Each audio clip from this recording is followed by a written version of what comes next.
Comcast Business Studios, 97.5, The Fanatic. John Kincade, Andrew Salciunas. This is Kincade and Salciunas, 97.5 The Fanatic and 97.5thefanatic.com. Well, it happened again. The Phillies lost, and it happened again in a painful way. Trade deadline happened, and it kind of just happened for the Phillies yesterday. Also, Eagles training camp continues. My God, if there have been some good stories for them. So they are our beacon of light. The Phillies, maybe not so much. It's Kincade and Salciunas, 97.5 The Fanatic. This is Kincade and Salciunas. This year, the 2024 Phillies rotation has pitched better than the 2011 Four Aces rotation. And it's been a bunch of years since the team has had 3 pitchers with 10 wins before the All-Star break. This is historic. Kincade and Salciunas. John Kincade, Andrew Salciunas. 97.5 The Fanatic and 97.5thefanatic.com. And a good Wednesday morning, Philadelphia. I'm Andrew Salciunas alongside my man John Kincade. Johnny, good morning. And a good morning to you. Yeah. All right. After a bad night, but a good morning to you. Let's get right into it, Johnny. Let's do it. No chit chat. Although No, we don't need any. I hope you had a great morning. Yeah, and, it was a great drive. It's a Shefty Wednesday, so we'll talk to Adam Schefter coming up at 7:30. No burrito, though. No, that's tomorrow. All right, okay. But the Wednesday's the start of the week. It's Shefty Day, it's Hoop Night, and then tomorrow's burrito morning. Come on, brother. Welcome to the summer of Salciunas. All right, it's been a great one. All right, so we're going to get into the Eagles later on this segment because I have a question about boiling point with the Birds because clearly we're at one with the Phillies. So I want to focus on the boiling point of the Phillies first. Yesterday, they have an early lead. Garrett Cole gets scratched late from the start, so they go up against some young kid. And never started before. Right, and normally, if you've ever watched a Phillies game against a never started before pitcher, they're going to get no hit, right? Yes. That's how it works. And it's spanned a generation. I don't need numbers to back it up. I know I'm factually correct. I don't even need. You could tell me that factually I'm incorrect. No, you're wrong. I'm right. When the Phillies face inexperienced pitchers, they just get beat every single time. Last night, they took advantage. They scored 4 runs early on. Austin Hayes, one of your new acquisitions from a couple days ago, hits a 3-run home run yesterday. By the way, I love that guy's energy. I love when he had his first hit as a Philly. He was fired up running down the first baseline. I love seeing his home run yesterday. It makes me get excited for Red October when Austin Hayes is in the lineup because let me remind you, they will be playing in October. There will be a Red October in Philadelphia. But nobody wants to hear that right now. No one. That's not a good lead. And so we're going to talk about because I'm not going to apologize, but we have kind of poo-pooed the fan base that's been miserable and terrified and fearful. Is that fair? Or is it we poo-pooed the people who say they're done, it's over, this team's going nowhere? More so that. I mean, I think we poo-pooed the extreme because we brought up the struggles. Oh, absolutely. And believe me, they continue. But they continue, and now voices are getting louder. And the people that aren't going to the extreme of they're going to lose the division, which I still think is completely ridiculous to say that, there are people that are starting to realize, all right, there are issues with this team, the issues that we saw in the NLCS, the issues that we saw in the World Series the year before. As you have pointed out, John, and we're now seeing this in the month of July, and hopefully it ends with the month of July. Hopefully August is a much better month for the Phillies.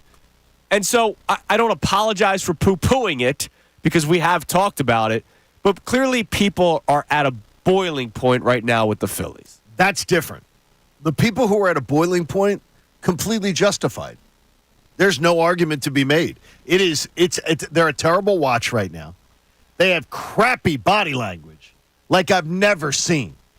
Like a bunch of downtrodden dogs, like the slump shoulders, the glazed over looks, it just is, it's lame right now. Right. So if you're pissed at this team, if your Red October is a red July because you're angry, you're well-deserved to do that. Yeah, absolutely. If you're writing this team off for the long term, I'm still going to rip you. Right. I'm still going to rip you. Because here's the deal, and we're going to get into a conversation in a few minutes about you seeing some ghosts right now.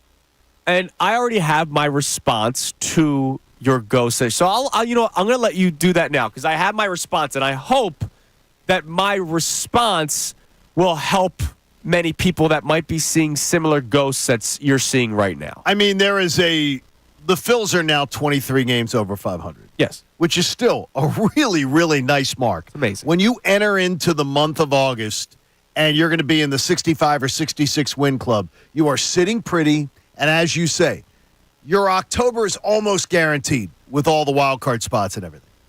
That said, we have seen teams collapse worse that were better teams, like the 2022 Mets. And I'm going to feed the fire of the people who are, like, freaking out. The 2022 Mets were a better baseball team. Now, whether they were a more talented team, I don't believe so. But a better baseball team, they most certainly were. Just at the mark that a little further along where the Phillies are right now, they were sitting 75-40. 75-40. So 2 less losses than the Phillies have right now and 10 more wins. And they managed to not play crappily down the stretch. That was mid-August. They won 27 more games and lost the division. It can happen. It can happen. Even if you have a great record, it can happen. So to me, the only ghost is you can be tracked down and you can even not be playing poorly and you can be better and sitting with a better record than this Phillies team has. And so that's why they got to get their heads out of their collective backsides. Right. And if I see Rob Thompson one more time, just come with the same message every damn day. Something needs to change. Do I need him to flip over a table and act like a nutcase, which he's not? No. But I do need a difference in messaging. If Nick Sirianni came out every day with the same message during the decline, anytime, we kill him. If Nick Nurse just came out and just says the same message all the time, we're not trying anything different. It's just the same old monotone delivery. It may work over 162. It doesn't work for urgency. And I believe that a sense of urgency is something that Rob Thompson teams lack. Well, now, a couple of things. Okay. In response, let me start with the Topper thing because we're going to get into that later on in the show because I get it. All right? I get it. Yes. The urgency thing. Yep. They don't need to turn it around today. Now, I will compare to another manager that managed the Phillies not long ago. The guy before Rob Thompson, Joe Girardi. I remember Joe Girardi saying, the whole baseball is a marathon, not a sprint, in September when they were trailing by like 8 games. Yeah. And it's like, dude, at what point? Yeah, it was like, I'm like, dude, what are you talking about? You're a couple games out of the playoffs, and you only have a couple games left. What are you talking about? Marathon? No, now is the sprint. What are you freaking talking about? Rob Thompson's messaging in late July, when you do have the lead, I believe still fits if this team can find something. Because if they find it, then we go, all right, Topper was right. If he does something ridiculous like flipping a table, maybe it doesn't. I don't want him to do that. Right. You know what I mean? I don't want him to be locker who room he's better not. than we do, right? Like, correct. That might not fly in the locker room for all we know. He might let the players police the locker room, guys like Kyle Schwarber, Bryce Harper, right? And to this point, they're 23 games over 500, and so I don't want Rob Thompson to overreact to something just yet. But I get what you're saying about the messaging because it is the same thing every single day. Now, your point to the Mets, and here's my ready-made response to that I hope helps a lot of people out, and I hope it helps you out too. All right. This Phillies team, that team came out of nowhere, that Mets team, right? Like They were supposed to be a playoff team. They were supposed to be a playoff team. Like a wild card team. But it's not like the year before they went through a playoff run. Correct. Or the year before they went through a playoff run. This Phillies team, whether you liked the idea of them running it back or not, they know what it's like, the trials and tribulations of playing in October, playing late in September when you have to win baseball games. Remember, 2 years ago, they backed their way into the playoffs. They had to win a game against the Houston Astros. They were able to do that. They get to the playoffs. That's very fair. So that's my response to that, and it's kind of been my response to a lot of people who are poo-pooing this team, that they've done it before. I've seen them do it before. I've seen them get out of bad stretches and make the playoffs and make great playoff runs. Now, I know a lot of you will respond with, yeah, and they've gone cold in the playoffs, and that's when the season ended. And I totally get your response to that. But the good thing is I keep on saying, it's a good thing that it's only July that they're doing this. You and I are on, and we'll hear Connor too on this, is that I think you and I are very closely sort of aligned on that thought process. I will never doubt. That's why I don't doubt that they'll win the division. That's why I don't doubt this team, because I think they've earned my respect that they're going to find their way out of this. What I don't appreciate is doing the same crap over and over again when it doesn't work. Now, I would just welcome everybody. I don't know if you have the MLB app or you just go to ESPN.com and to watch last night how the San Diego Padres beat the LA Dodgers. Came back 5-0 down, tied a game, went to extras, got the Dodgers out of an inning, had a runner, laid down a bunt, and sacrificed a runner and then won. Just basic, fundamental baseball. The Phillies do not know how to play basic, fundamental baseball. And that, to me, is unacceptable. And, well, that's not who they are. That's not what they like to do. That's not how we're built. That is total crap. And John Kruk talked about it on the broadcast last night. Is it like this team, to act like guys who are in the major leagues can't adjust their approach is ridiculous. Absolutely absurd. And it's as if, well, this is who we are. We swing for the fences. We live and die by the home run. That's who we are. That's how we're built. That is it's a total line of BS, because other teams can show you they can do it.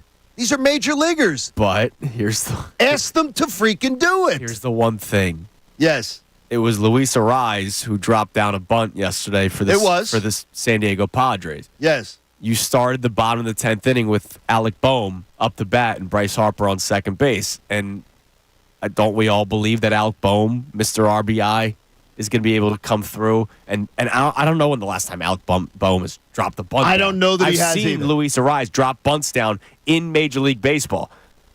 I mean, Alec Boehm is Mr. RBI on this team. So absolutely, I'm not about to ask him to drop down a bunt when I've seen this guy drive in runs left and right. It's more of a talk of not just one individual event as much as it is fundamentals. Okay. This team's fundamentals are poor. This team's fundamentals are poor on the base paths. This team's fundamentals are poor defensively.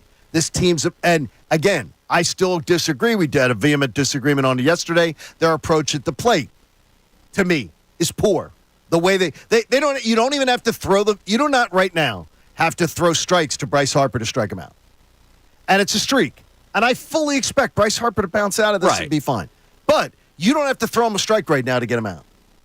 It's very much the game plan of the Arizona Diamondbacks. He's also going through such a rut right now that he hits a screamer to first base. And that's the game-winning off the glove. Game-winning hit goes off the glove of LeMahieu. Deflects to someone else. Right, and deflects things to like Gleyber. that happen. Deflects to Gleyber Torres, by the way, who's horrible defensively. Horrible. Like, when you want to complain about Trey Turner, times 20 is Gleyber Torres.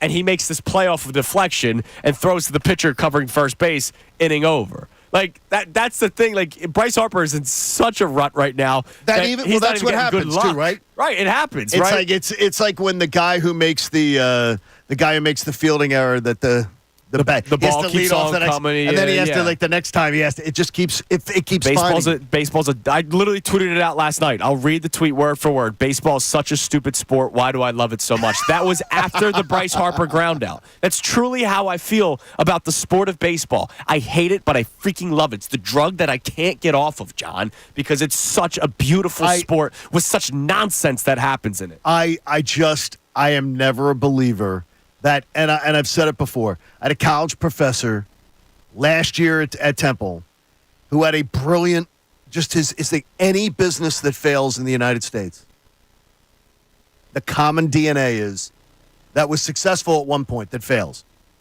This is the way we've always done things. Right. And it has always stuck with me, and it's that you have to be willing to change, you have to be willing to adjust, you have to do different things. This franchise, this team, this manager will not. But here's the deal. They won't. Here's the deal, John. Like, I'm not going to ask Bryce Harper to start doing different things. No. I'm not. I know Harper's going to come out of it. But there are times when this team refuses to play. And last night you had a former player say it, and then Kevin Stocker talked about it on the broadcast too, as I switched to radio to try to change up the mojo. That there's times where guys have to be willing to adjust their approach. Absolutely. And these are two guys who play in the major leagues. This team doesn't. They don't.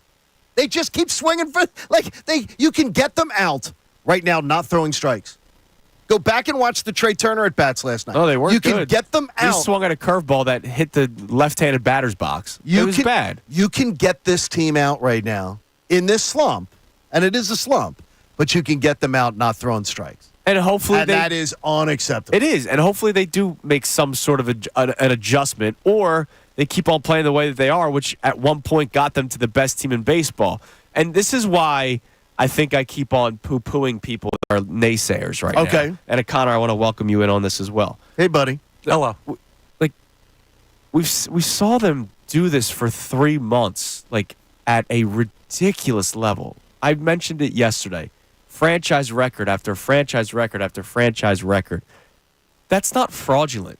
And anybody that brought up schedule, the same teams across baseball play each other, right? Like, it's not like... Eventually. But not to times. Like I got it. At the time in the season, but then, you don't. But then when they started playing the Dodgers and the Brewers and they swept them. And they swept them, people were still trying to make up some sort of an excuse, which I just didn't freaking get. And I do wonder if the playoff performances of past are so ingrained in the minds that they're always looking for that shoe to drop. This is what's going to kill them. And then you ignore the 3 months of stellar baseball. This team does not stink. Like, you know who stinks? The Chicago White Sox stink. If anyone says that they stink, then I write that person off. But people are saying the people who say that this team is dumb, the people who say that this team is sloppy, the people who say this team has looked a little listless, they're damn well right. Andrew, they're right. That's how they look. Right. They look that way right now. I'm not disagreeing with that. And it's up to them to change that. But anybody who says that they stink, I write that off. That's lunatic fringe. I don't deal with lunatic fringe. I'm dealing with the people who are coming with a rational critique. And they're getting critiqued now by guys who are around them every day. Yep. And who are ex-Major League Baseball players watching them every day. This is sloppy crap. Connor, how we feeling this morning, Mr. Locked On? We've been better. I mean, Locked On's been good, by the way. Thank you. If you haven't subscribed, you should. They're not. Maybe wait for the winning streak that's going to come before you subscribe. It's not a lot of fun. No, it is. Yeah, but it is good though. You're doing a good job. I appreciate it. Here's the thing for me. Welcome to my side of the coin. Last year and the year before, I did this fight in a much harder spot. I'm not trying to make it about me. This is about the Phillies. But my point is, in 2022. When this team went through a terrible stretch with Joe Girardi as the manager and Rob Thompson took over, I believed in the talent level of this team. I fought tooth and nail all season long saying this team was talented enough to make the postseason. I didn't believe they were going to the World Series, but I believed they had enough talent to make it to October, and then, hey, we'll see what happens. Turns out that team was talented enough. Same thing in 2023. When they went through the rough stretch to start the season, and people said, the Phillies, slow starters, they're not learning from last year. I said, guys, look at the roster. Look at the lineup. Look at the starting rotation, the bullpen. This team's going to be in the postseason. They're very talented once again. They have a lot of the same guys that just went to the World Series. Can we look at the roster for what it is and not what it looks like right now? And those two times happened early in the season, before we saw the ceilings of those teams. I've already seen the ceiling of this team. This is easier for me mentally than the last two seasons when they started so slow that they had to play basically 700 ball the rest of the way to have any chance to be in. This team is already in. They've already done their work. They're going to be a playoff team, and I'm not saying that means they could just coast and do this for the rest of the year. But I have already physically seen a ceiling that I believed in the past two seasons without seeing it. So to me, yeah, it's a bad stretch. I'm not thinking this team's bad. I'm not thinking they stink. I'm not thinking they can't win the World Series. I'm not thinking they're not going to make the postseason or not going to win the division. They are good enough. And just because they're not playing good enough right now doesn't mean you need major changes or you need to hit a panic button or you need to freak out as a fan. you just kind of got to weather the storm. And it sucks to say. I wish I had a better answer. Now, here's the deal. Some changes you could have made by making moves. Yes. And the trade deadline has come and gone. It ended yesterday at 6 o'clock.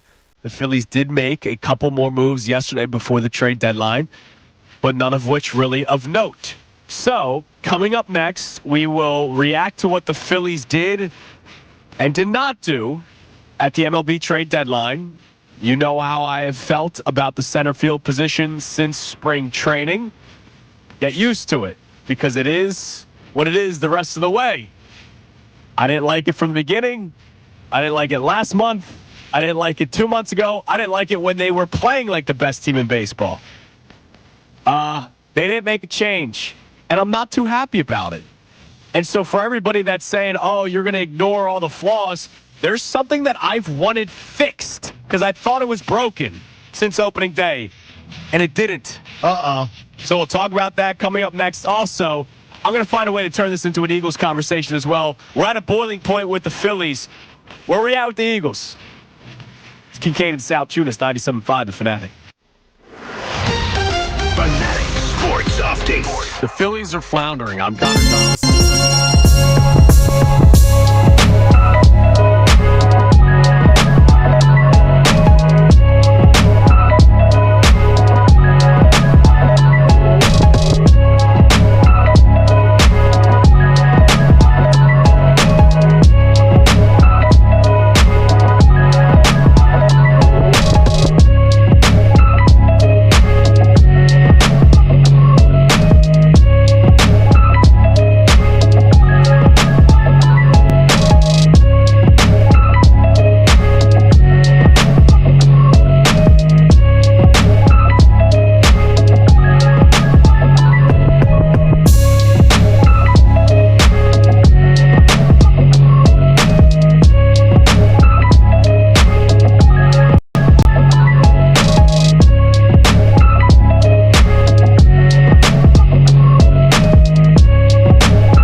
Kincade and Salciunas on this Adam Schefter Wednesday morning. He'll be joining us in an hour at 7:30. Normally joins us at 8 o'clock.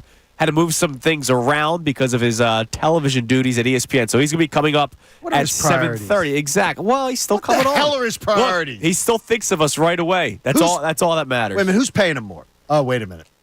Adam Schefter will be joining us coming up at 7:30. He'll join us whenever he tells us. Exactly. So we can't wait for it. But we're starting off our discussion about the Phillies today after another loss yesterday. And this one sucked because, let me be honest with you guys. I'm sitting at home watching the game yesterday. When Johan Rojas scores on the wild pitch or pass ball, whatever they listed it as, and he ties the game. Okay. My first thought was, okay, Bryce Harper is going to win it when he comes up to bat, and the Phillies will be awoken. I absolutely. Hand to God, like I'm literally sitting there going, all right, like I'm almost like developing a tweet, like, oh, the Yankees just woke up the Phillies, like, you know what I mean? Like I was thinking that. Yes. And then the wild play happens with Bryce Harper, and we're going to talk about something in that play in a minute. He gets out. They go to extras. The Phillies have a couple of opportunities to win. They do not. And then they lose again, and it's the same conversation of, all right, the Phillies lost. What does this mean for the long run? Where is this team at? Do you still believe in this team? Blah, blah, blah, blah. And yes, I still believe in the talent in this baseball team to overcome this. It's just, it's getting longer and longer for me to keep on just saying that for a lot of, like, at some point it's going to fall on deaf ears. Correct. And that's why I can't keep on having that conversation. Yeah, exactly. I'll tell you where I'm coming from, but if somebody wants to call in or text it or tweet it and just completely unleash holy hell on the Phillies, you know what? Go for it, man. Like they need it. I love him, and I have had great exchanges in the past. Steve Kolscher. He's a good dude on Twitter. We've had agreements, disagreements, whatever, but a really good dude and a lot of fun. Yes. He has totally given up on this team. I had for like 3 weeks now. And to me, I look at that as completely out of bounds irrational. Well, he told me they were going to lose the division at Like one point. completely, and there are people who still believe that. Yes. Who still believe that. I look at those as the irrational ones. I do believe, though, is that, and it's one of the things is that, look, I'll call out what I think needs to be called out, and I think you do too. It's that just as you talk about baseball, the game of inches, I believe things work out, and I believe that the more talented team in the end, the ball will start to drop. Right. Plays will be made, except at shortstop. Plays will be made, and we will find a way to try to work this thing out. Now, speaking of calling things out. Yes. So I find this very interesting, John. It tells you where the people are at with the Phillies right now. Okay. I mean, this text that Connor received during the break, was it multiple or was it just one? Just one. All right. This text that Connor received during the break, and you can text the show, call the show at 610-632-0975, it tells me exactly where the people are at when it comes to the Philadelphia Phillies. Because, John, you and I complained about a similar situation, I don't know, what, a month ago, 2 months ago? No, probably 2 months ago now. 2 months ago now. Because the Phillies were winning, and they could do no wrong in the eyes of Phillies fans. And when we pointed out a moment in a ball game when the Phillies had lost 2 straight games, which they haven't done much this season, Bryce Harper hits a ground ball and doesn't bust it down the first baseline. Correct. And he gets thrown out at first base. It costs the team a run. Ultimately, they won the game. Yeah, they ended up winning winning that game. So a lot of people were doing the whole, why are you guys making such a federal case out of this? If he hustles every time, he's going to end up being hurt. Right. And which is the stupidest rationale I've ever heard in my entire life. You don't want him hustling every play. He's going to get hurt. Yep. Really? Really? But that's when things were going well. Yeah, what about last night? What's the text that we got during the break, Connor? Now, real quick, he did get hurt hustling to first base like 3 weeks ago. Okay. But, you know what happened, Connor? He got hurt playing the game of baseball. I understand. Okay? Not hustling. He got hurt playing the freaking game of baseball. Doing what he's supposed to do. Right. No, but I hate that stuff. Like, he got hurt playing baseball. Oh, you can't play players in the preseason. They got hurt playing football, right? Like it's a sport. It's not like he got hurt on an ATV on his farm, like Madison Bumgarner. I know what he was doing. But he was playing the game of baseball and got hurt. I totally understand he was playing baseball. I understand the name of the sport. I understand the name of the player. I understand what he was doing in the moment. He got hurt running to first base hard to end the game. That is how the injury happened. I'm just going to say that for the sake of bringing up that side of the argument. The text says, can you guys talk about how we would have won the game if Bryce would have hustled down the first baseline? That game is on Harper. By the way, first-time texter there. All right. Well, thank you for texting. Watch the play over again. And if anyone says to you, oh, yeah, either that he hustled or that the play wouldn't have worked out in his favor if he had really busted it down the line, then just say they're not going to acknowledge the truth. Now, all right, so I'm going to play Connor Thompson's role, which is everybody's allowed to do whatever they want. Yeah. DJ LeMahieu, who is a sure-handed first baseman. Bryce Harper probably sees him hit a grounder to DJ LeMahieu and thinks he's going to make the play. Mm-hmm. Does that make him right? No. No, it doesn't. I'm just trying to put my head in the mind of Bryce Harper. Right. That's an important part of this. And he probably thinks this play is going to be made. I've done it. In playing in Sunday League baseball. Like everybody's played baseball has done it at some point. Is this supposed to make me feel better? No. The fact of the matter is, John, you are correct. That if he hustled down the first baseline, they win the game. We're talking hustle. I'm not saying if he did a cartwheel, backflip over the first baseman, avoided a tag. No. We're talking about running 90 feet. If he hustles, if he does what he is expected to do, especially in a game-critical situation, you cannot assume someone is going to make a play. It's ridiculous. And if anyone excuse makes for him again on that regard, you're freaking pandering worse than you're wearing your whatever. You're Nick Sirianni wearing a T-shirt with Bryce Harper's face on it. No, it was Kenneth Gainwell 2 days ago. Kenny Gainwell, yeah, I heard that. It was Kenneth Gainwell practice camp or whatever. Now, here's the thing, Connor, as the sportsman that you are. If you've ever struggled in a sport, wouldn't you try a little bit harder to try to get out of it? Well, it depends. I think that's a sliding scale depending on the at-bat, dude. It's a mentally tough thing. When you're struggling like this, you go between two things. There are times where you will absolutely run your ass off to try and make anything happen because you're struggling. And then there are times where you let man, dude, I stink right now. It gets in your head a little bit. It does it to everybody. The greatest athletes, the worst athletes. And there are times where that goes from, I'm going to bust it to try and get out of this slump to, man, nothing's going my way. I just smoked one, but it's right at the first baseman. And you put your head down a little bit. Nobody's perfect. Everybody's human. And this was one of the moments where rather than trying to hustle to get out of it, he hung his head a little bit and didn't.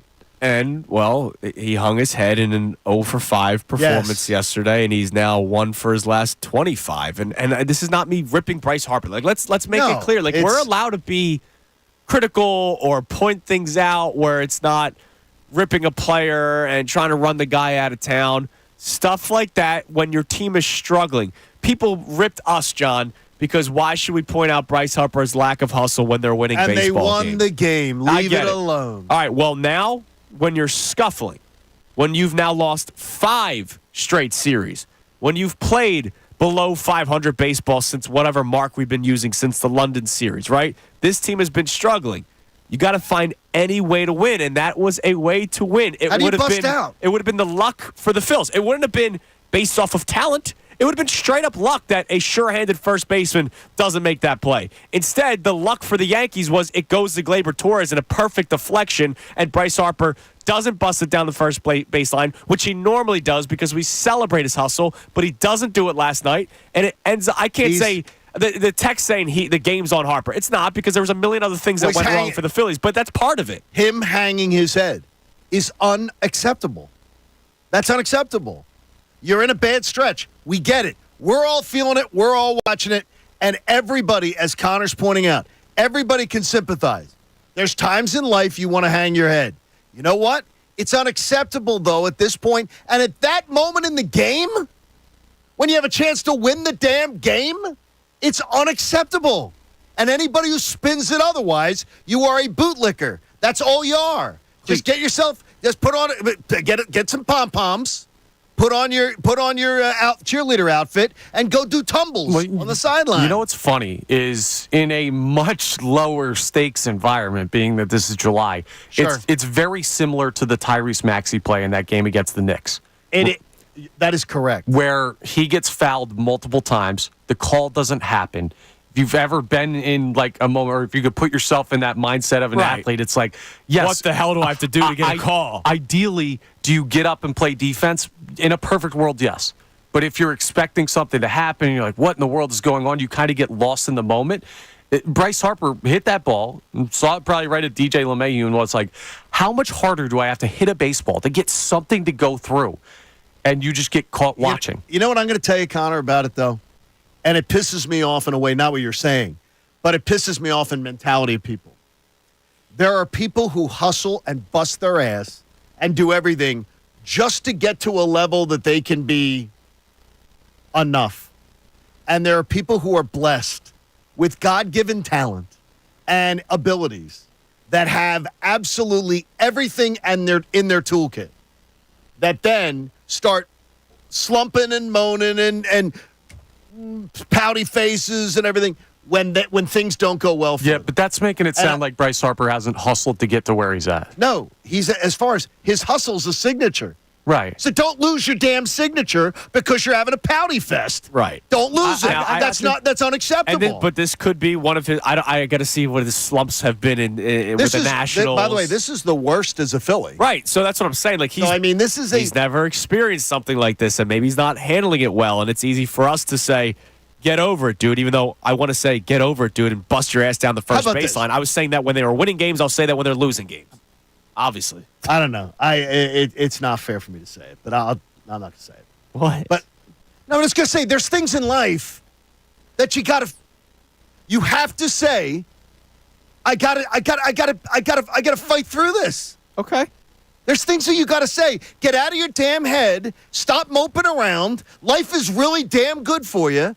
Get out of your head. Start doing your damn job. And that's why we're pointing it out today. And it's the truth. And I'm glad that we had a texter text in. And you got to do it. But I just find it funny, John, that when we brought it up 2 months ago, it was always going to get hurt. We were heathens, John. Yep.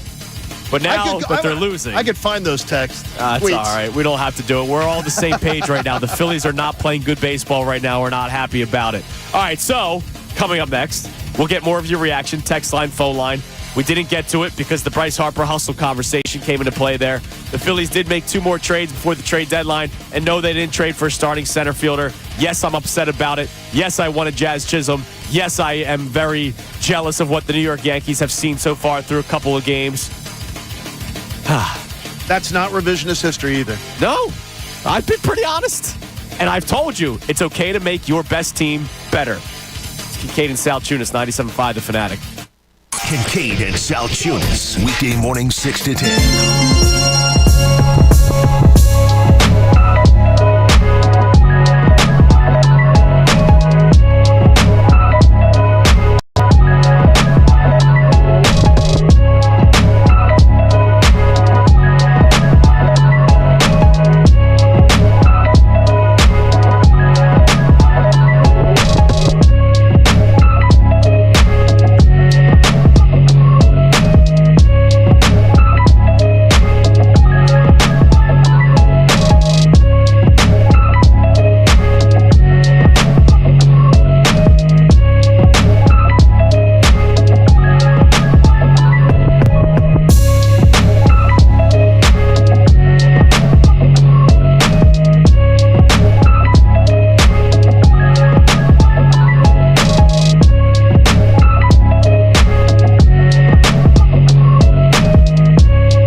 heavy Phillies day today. We have Eagles stuff at the ready, but we haven't gotten to it, nor should we really need to get to it today because people are obviously outraged by the Phillies right now.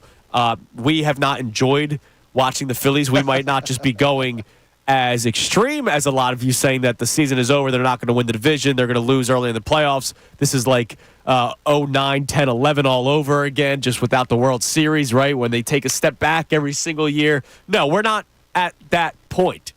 We recognize the flaws. We see the issues with this team.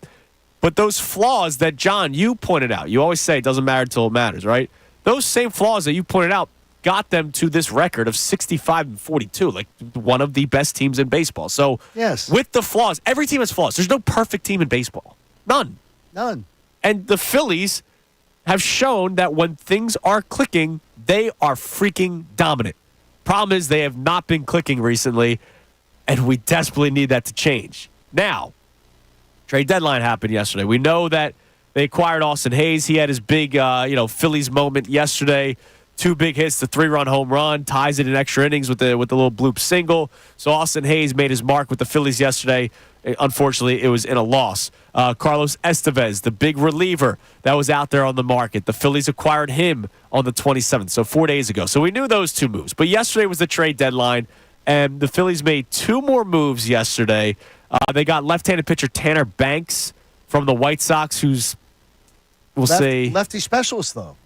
And a guy who's had great success against left-handed batters, right. Which, good. That's what you're bringing him in for. Situational at bat here and there. Right. The only concern is the 3-batter limit. Well, unless you bring him in an inning. Right. You can if there's 2 lefties coming up, and you need 2 more outs.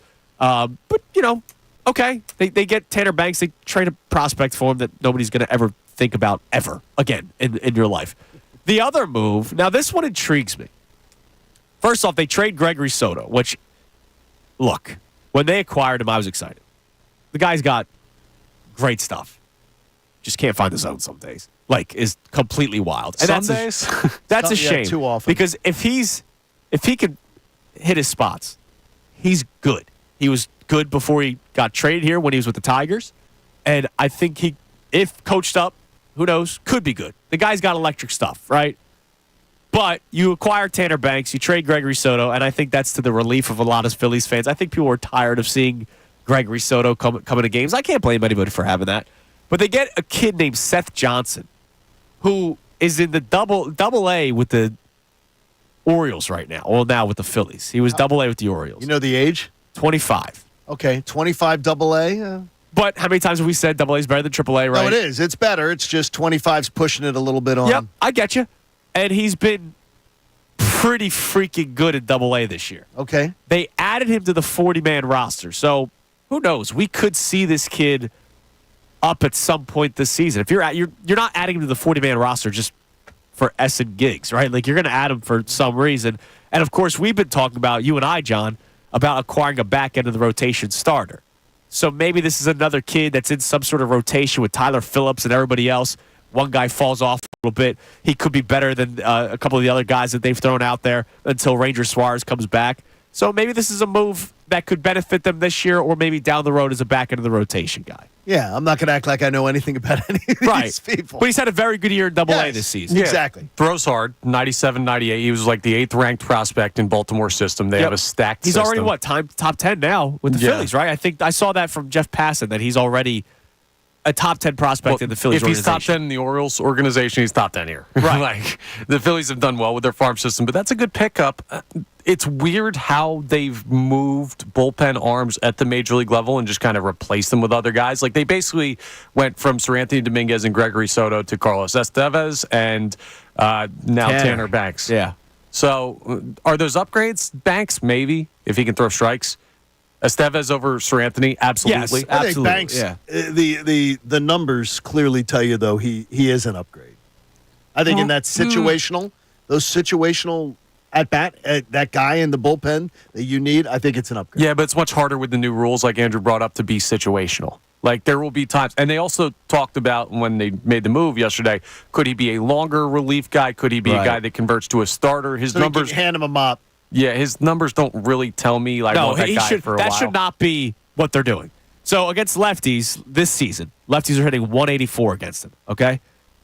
Righties are hitting 308. Like, I'm not about to use this guy as a long reliever that can pitch 2 to 3 innings because what's the point of having a long reliever that gets shelled against right-handed batter? Like, that's you can't have a long reliever that can get crushed from one side of the plate. Numbers against lefties are the best in baseball. They're tremendous, yeah. Like, so it's just hard because I of the new absolutely rules. will take a flyer on that guy. Yeah, especially when Gregory Soto Yes. puts you in bad positions Soto with his isn't inability that to guy. throw strikes. Yes. Tanner Banks hopefully does not do that. Well, for they got you. 2 bullpen arms that don't walk a ton. Right, which is good. Right, which is great. Yeah.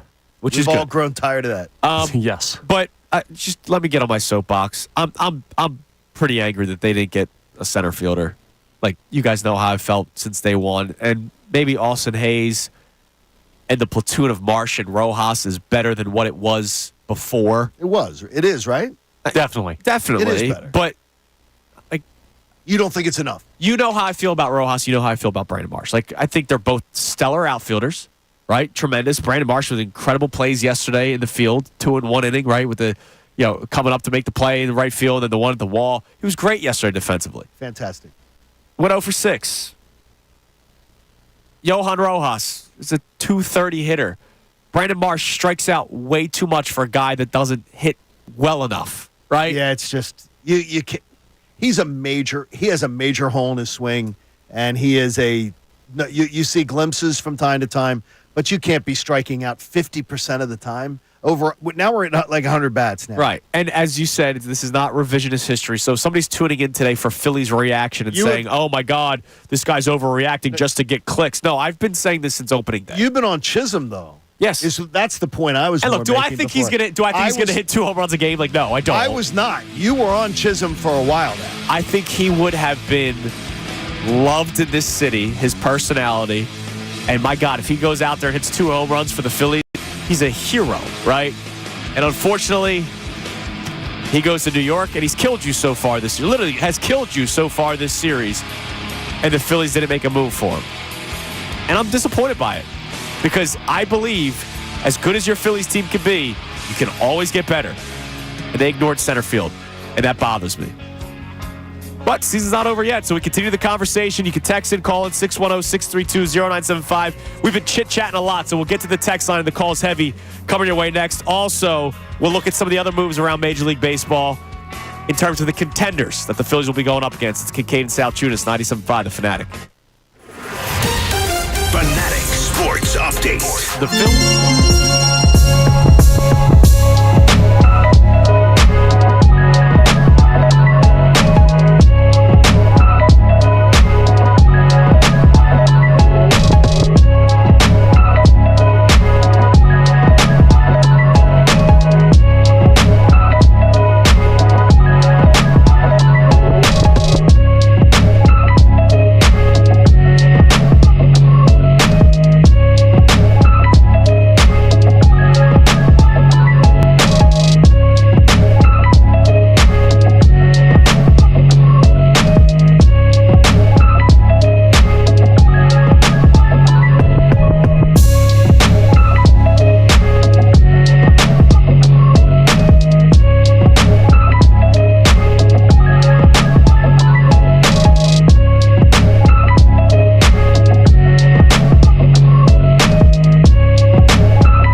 Fanatic on this Wednesday morning, which means Adam Schefter, normally at 8 o'clock.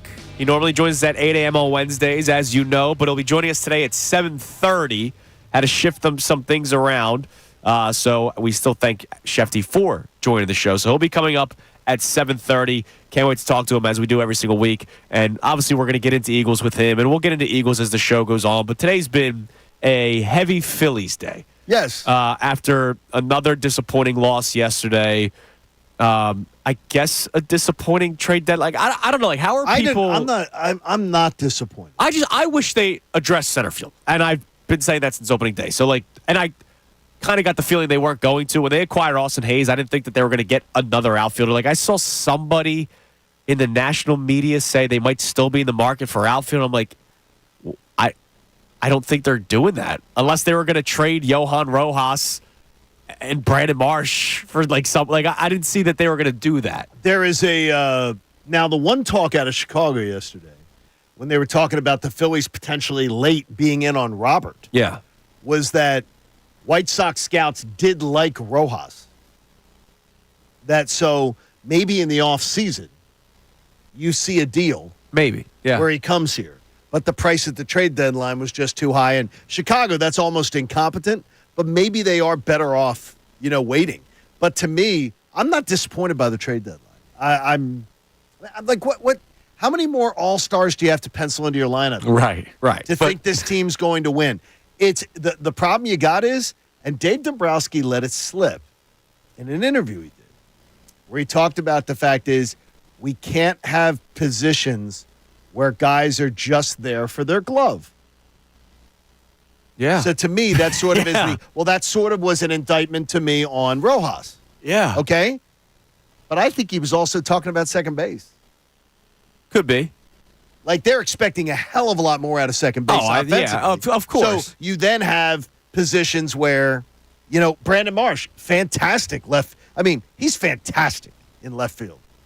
I would have no problem with that. But at the plate, there's holes. There's holes in his swing. Right now you got three. You got Marsh and Stott are a problem. Rojas has never been anything more than. But Rojas has given them what they were asking him for in this year, and it's still not good enough. Now that's the biggest. That's the biggest difference between Rojas and Bryson Stott. You're hoping that Johan Rojas hits 220 because you're expecting Stott Bryson Stott hit 280 at least. Yes, right? And he looks lost. No, he does. Now he had another hit yesterday. It was a big one. The game tying single. Now it helped that Johan Rojas was on first base, and DJ LeMay, who had to cover the bag, and Gleyber Torres had to be closer to second for the throw and all that kind of stuff. But he came through with the base hit. I had one of my buddies on text last night going, "Why is Rojas? Why aren't you even challenging like he's going to steal?" I said they want that hole. Yeah, they want to hold the bag. They want to hold the bag. No, it worked perfectly. I mean, it's fantastic. It ended up working perfectly for him, but unfortunately the Phillies ended up losing the game in 12 innings. I said to you guys both on text last night, is Rojas the only guy who scores on the roster last night on that play? Yeah, there's one other guy. I think Trey. I don't think the way Trey's run since he's come back, though, I don't know if he's just holding back a little bit. He might be. He's still fine. 100% Trey Turner. 100% Trey Turner scores on that. I haven't seen 100% Trey Turner running yet, and I don't know if they may have told him not to. Like, they may have told him, maybe, chill. Yeah, Trey. buddy, in that situation, God can come down to the heavens and tell me not to run 100%. If I see a pass ball in a one-run game in the night, it's 100%. By the way, congratulations, because I did switch, just trying to switch things up. I switched, went to the iPad, listened to the broadcast, watching on the app. Kevin Stocker called the wild pitch or pass ball. Right before it happened. Oh, they said it on ESPN last night. Right before it happened, he called it and he goes, "Man, right now," he said, I guess Fransky goes, "I'd love to see a big hit here," and he goes, "I'm rooting for a pass ball."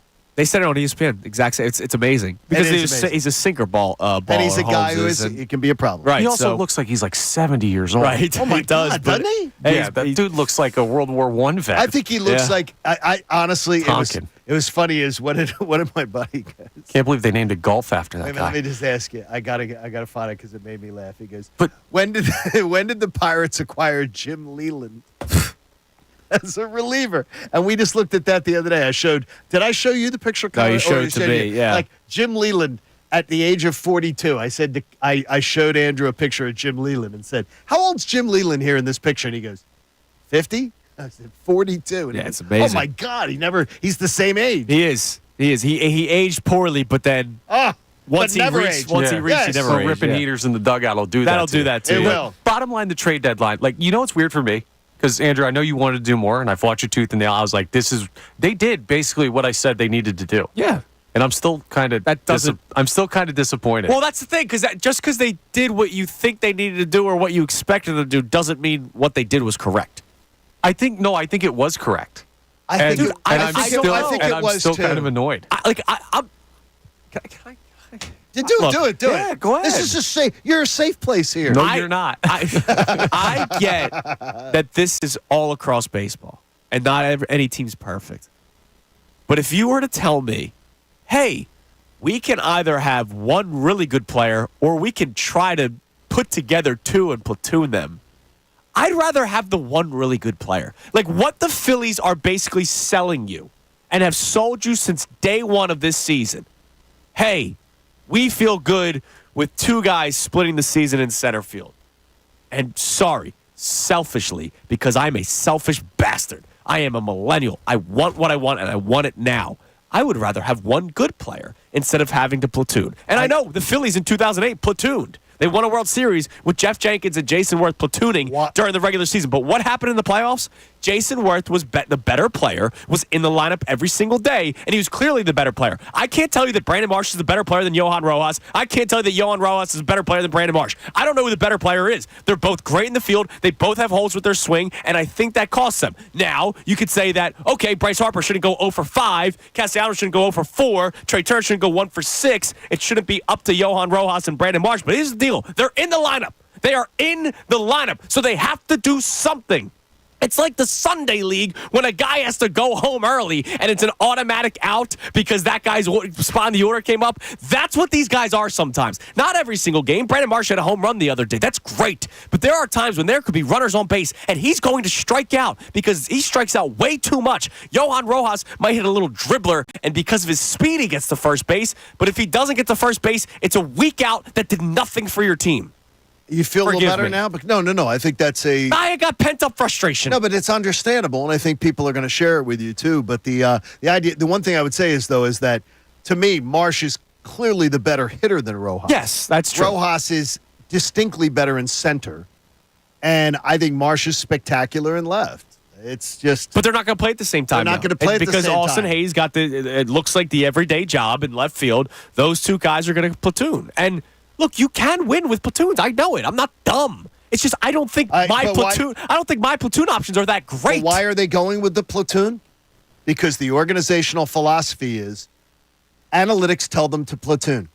I don't know if it's an analytics thing. I don't think I just said 08 was Jeff Jenkins and Jason Worth. I don't think that was analytics. I will tell you right now, it's an organizational philosophy to choose a platoon over choosing an everyday What player. are you basing that on? They've been platooning. Baseball's been platooning for 100 years. And some organizations are more tied to platooning than others because of their deciding that they see the advantages and they see it's a gained advantage. How many platoons? The Braves have dominated this division forever. How much have the Braves been a platoon franchise? I don't know, man. They're I got not. to be honest. They're not. They're not. But like, organizational. Did Did they not platoon in 2020 whenever they won the World Series? They had to because they were having problems. They went out and got guys. They went out and got guys to fill holes. They try to have an everyday lineup and try to use that lineup like 140 times. Yeah, but where does the jump from platoon go to analytics? Yeah, I don't because think of the fact analytics. it's an organizational philosophy. No, Yeah, but that doesn't mean it comes from What do you think analytics. it's based on? John, again, 100 years, lefty hitter can't hit left-handed pitcher, so we have a righty that fills in. Like, Okay. it's been, But platoon guys have not been. It is much more the norm today. Like 5 times as much the norm today as it was just 20 years ago. Platoons being the norm. I don't know that that's the case. I don't think It's that's the true. norm. Much more the norm. I do not believe that to be the case. It is much more the norm today. To try to, he's a guy we don't play against lefties. He's a guy we don't play against righties. Oh, I think that's been going on forever. I believe it has gone on forever. It is rampant today, and this organization believes in finding guys who are situational. They like that. I don't agree with that philosophy either. I'd rather have an everyday center fielder. I want an everyday position player at every position that I can find. Yeah, and I want filet mignon for every meal, but sometimes you got to make a concession. Andy's over there complaining he didn't get steak for the 7th night in a row when you got a team full of all-stars. And well, I mean, I went on this rant with you before. No, you weren't in. It was Monday. You weren't in because Tommy was in. Hiding it from me. I was ranting before the show started. Because Jorge Soler gets traded back to the Braves, who was a World Series hero for them a couple of years ago. Correct. I wanted the Phillies to acquire him before the season started because he was a free agent. We both liked that idea. And the reason why I wanted him was I want a starting left fielder. Instead, the Phillies organization said, we're not looking for a starting left fielder. We're looking for a fourth outfielder that we can mix and match. That's exactly what I just said. And I'd rather not do that. That is an organizational philosophy and a decision that they make going, we think this is better. We think this is a better strategy. Yes, but not every organizational philosophy is built on analytics. Right. That's the difference. Right. Like, I'm not saying the Phillies don't do it. They do it. Tell me that one isn't. I don't know. That's exactly why it would be. It may not be. I'm not going to say 100% they looked at analytics. It could have also been Wallet. It could have also been, hey, we have Brandon Marsh and Johan Rojas for extremely cheap. We just need another guy out there, and that's why Christian Pache was on the roster and all that kind of stuff. They're doing this now. If this team doesn't win in October, they're doing the same things over and over again and expecting a different result. By the way, you know how I feel about analytics. I despise them. I just don't believe this is analytics. Okay. I despise analytics. Or I believe they're a tool. I don't believe that they should be the end-all, be-all for anybody when it comes to building a team. All right. Whew. Speaking of moves around Major League Baseball, was there anything that you saw that you go, damn, I wish the Phillies got that guy? The only one really was Tanner Scott, because I'd rather have Tanner Scott than Tanner Banks. I don't know. It's close. But I mean, wait, do you think you're getting Tanner Scott and Estevez? Why not, dude? Prospects don't exist in my life. To you, Dave Dombrowski doesn't feel that way, and he can't. And if he did, he'd be an idiot. And you know what? All due respect. Yeah, I don't want to see. If the Phillies don't win the World Series, I hope you enjoy the prospect that comes out in 2029. Oh, I will. Have a jersey. You know what I mean? Like I hope you wear your Lehigh Valley Iron Pigs with the little bacon logo of whoever these prospects are that you haven't watched a single pitch, a single at bat. It's not my job, but you know what it is? It's to think about. Then I know this is not as pertinent as what's going on right now with the Phillies sliding and a World Series in the balance and a team that we believe can compete and win one. But in 3 years, when you are up against the luxury tax like crazy because of all these contracts and extensions you've handed out, and you need cheap Aiden players, Miller, you need Crawford, you need more than that. Painter could be your fifth starter next year. Yeah. If all goes well, that's what they want him to be. Yes. You're gonna get support where you, as Connor points out, cheap reinforcements. Yes, this team is not cheap right now. And while you can get away for it now, that Zach Wheeler extension kicking in, Ranger Suarez, you're going to have to pay Bowman and they're not Stott. You got to figure stuff out. You're not going to have to pay Bowman Stott. You're going to decide who you want to pay. Well, yes, but one of those guys you're probably going to eventually pay. Schwarber will be off the books and Castellanos will be There is a world that exists outside of the 2024 baseball season that we can't be blind to. And this team is not young. This team doesn't have a window that is just totally, completely wide open. It's still a decent window. Oh, no, it's I think they got a solid balance. It's a decent window. 4 or 5 year window. You know what? I'm a Window Nation Windows guy. Damn right. You got a Window Nation door coming. It comes in next Monday. How about that? August 5th. I think right now, when you're looking at the age of this roster, your window of opportunity right now is more of a door of opportunity. If you don't do things right, and trading away your top prospects would be making it a door, not a big window you can get through. All right, let's get some reaction. Connor and I just agree. Damn right, kind of, but I think doors are bigger than windows, so I would have gone the opposite way on that one. We're in the same boat. It depends. There's some big windows. Yeah, just see some big windows, dude. You can get anything. All right, what do we have on the text line, Connor? We'll get to some calls as well. You can text. You can call 610-632-0975. As you can tell, despite me trying to calm people down, don't worry. I can still pop off. There are still things that bother me. I just don't think the season's over and the Phillies are trash and they should blow up the roster. But there are things that bother me, and that's why every once in a while the fuse will be lit and I will explode. I think that was a good explosion, though, and I think people agreed with you. It needed to happen because when I'm watching these games at night, I can't wake up Cooper, so I can't yell and scream. So sometimes it's pent up. What do we got, Connor?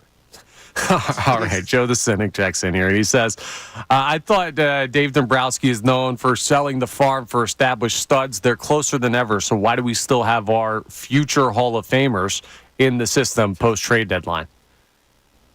Look, you know how I feel. Like I don't have much to say. Now, you're not going to trade those guys for just anybody. Like, who was the actual big-name outfielder? It was Luis Robert, right? There was nobody else. And by the way, nobody traded for him. Right. Because they were. What does that tell you? Well, the price was probably. Remember, they wanted a Juan Soto deal. The price was stupid. Which I think is dumb of the White Sox to even think that they could acquire something like that. Well, the White Sox are dumb. So. They are a dumb baseball team. But, like, Juan Soto wasn't available. Like, they weren't.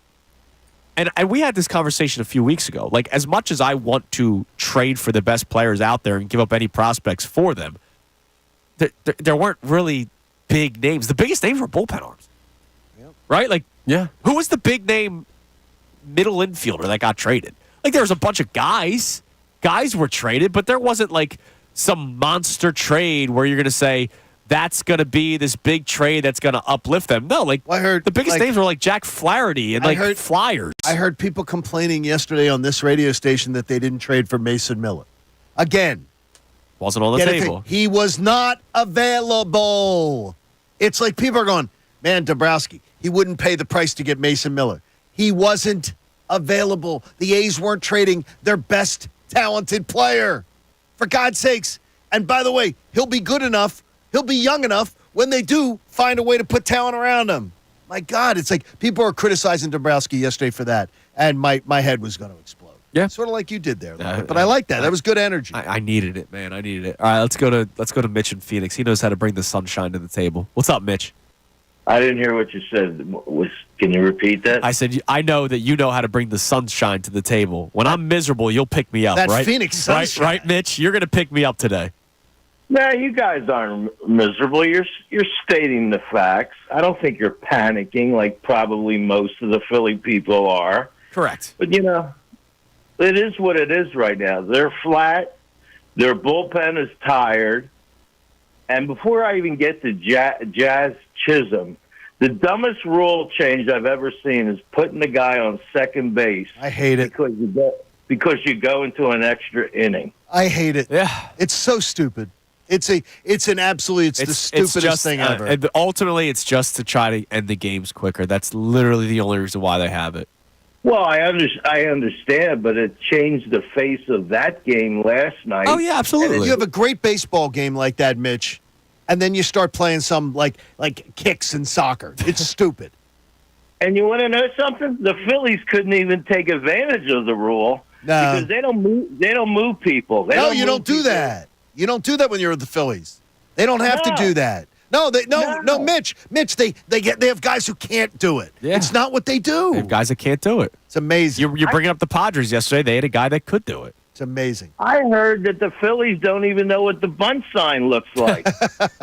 You say that, Andrew, though, but you got a guy there who you could count on to get a big hit. Now the Padres could have caught to have a big hit. Yeah. Let's get to Jazz Chisholm, okay? Jazz Chisholm that played for Miami. Uh-huh. He has 4 home runs in 2 games, and he looks pretty solid at third base.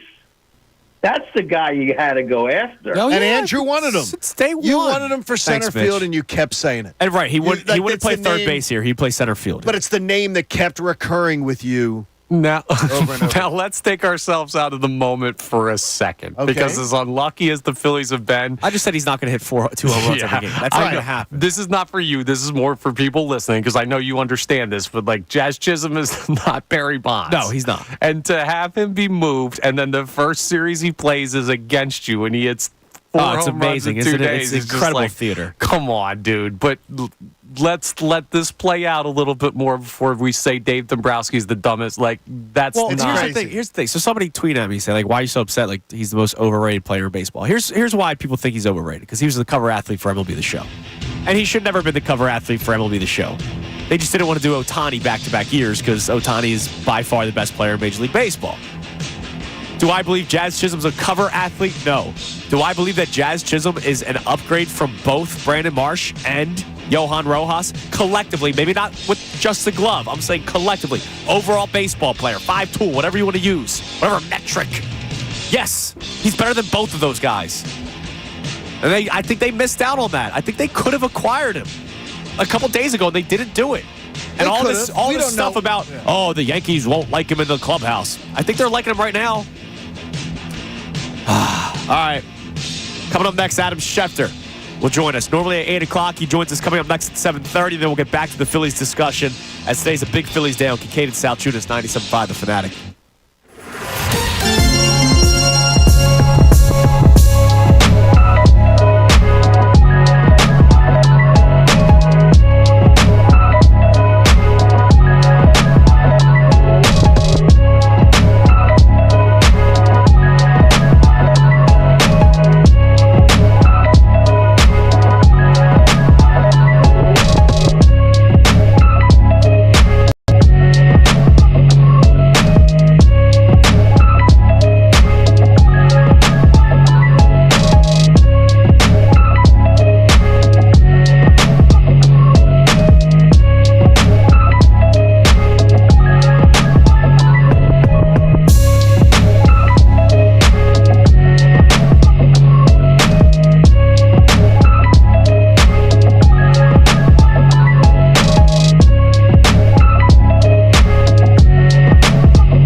Salciunas, 97.5, The Fanatic, on this Wednesday morning, which means Schefty Day, which is normally at 8 o'clock. But he's got some stuff to take care of business for later. So he's joining us right now on the Comcast Business Hotline. Every day in business is a big day. Let Comcast Business get you ready for what's next. From ESPN, the great Adam Schefter joins us. Schefty, good morning. Good morning, Andrew and John. How are we doing today? We're doing great. We appreciate you coming on today despite your perky. busy schedule. Yeah, he's perfect. I like that. Yeah, it's football season, man. Pads were on yesterday for the Eagles. It was a big day. But, Adam, I want to start with a non-Eagles related topic because I can't help but have a wandering eye sometimes around the division and keeping an eye on turmoil potentially in Dallas. What's the latest with what's going on with all their contract disputes? Because it makes me feel happy that the Eagles just have things taken care of before camp even started. Look, at some point, you have to figure logically, common sense-wise, they're going to get the CD Lamb situation solved. Like, there's no way that can linger that long, right? I mean, it's not hard to do. The roadmap is there. We know what that contract roughly should be like. Shouldn't be that hard to do. So, to me, at some point this summer, whether that's this week, next month, whenever, they're going to get the deal done for CD Lamb. They just have to. And there's just too much at stake, and it's too easy to do. It's too easy. In a copycat league, how come Howie Roseman has not been copycatted? His strategies, his approach. Why is it not copied? Why is it not studied in a master's class about how to manage a cap and how to do these things? Well, they were out front on those wide receivers. They saw what was coming, and they were smart about it. Plus, they had the cooperation and willingness of the players who were willing to get their deals done and not wait. Now, in the case of CD Lamb, I think he was waiting and has been waiting the entire time for Justin Jefferson to do his particular contract. And so he wasn't going to do anything. But saying that, Justin Jefferson, if my memory serves me correctly, got done in the first week in June. The Cowboys should have had the deal done for CD that next day, that next week. No later than that. No reason for that. And they didn't. They've just been remarkably passive about all these deals. And they've been much more reactive than active. And again, I think at some point, because it's simple enough, because we could do it during the course of this interview, I think that they could figure out a way to get the deal done for CD Lamb. But the deal for Dak Prescott, in my mind, that's an incredibly difficult deal to get done. And unless they get Dak's cooperation, that ship sailed. Because he gets to become a free agent and pick his team. Maybe he'll pick Dallas, maybe he won't. Or move on, and basically, I really believe, like, almost get to name his price. He'll reset the quarterback market. He'll become the highest-paid player in football history. It's all been set up, by the Cowboys and Dak. And so last week, if you'll notice, when he was talking, he's like, I thought about what it's like. I've seen other great quarterbacks leave their teams, a la Tom Brady from New England to Tampa, a la Peyton Manning, Indianapolis to Denver, a la Aaron Rodgers, Green Bay to the Jets. And Dak, he verbalized that, yes, I want to stay, I'd like to stay, but I've also thought about what it would be like to leave. So that, to me, is a train that's going down the tracks that can't be stopped. CD Lamb's easy. Dak is not.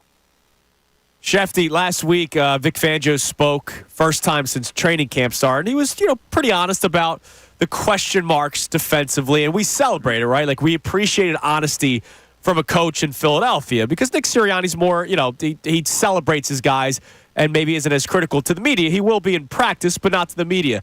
And we got into a conversation about how society has changed, Schefty, and how maybe that tough love is it's not allowed anymore, right?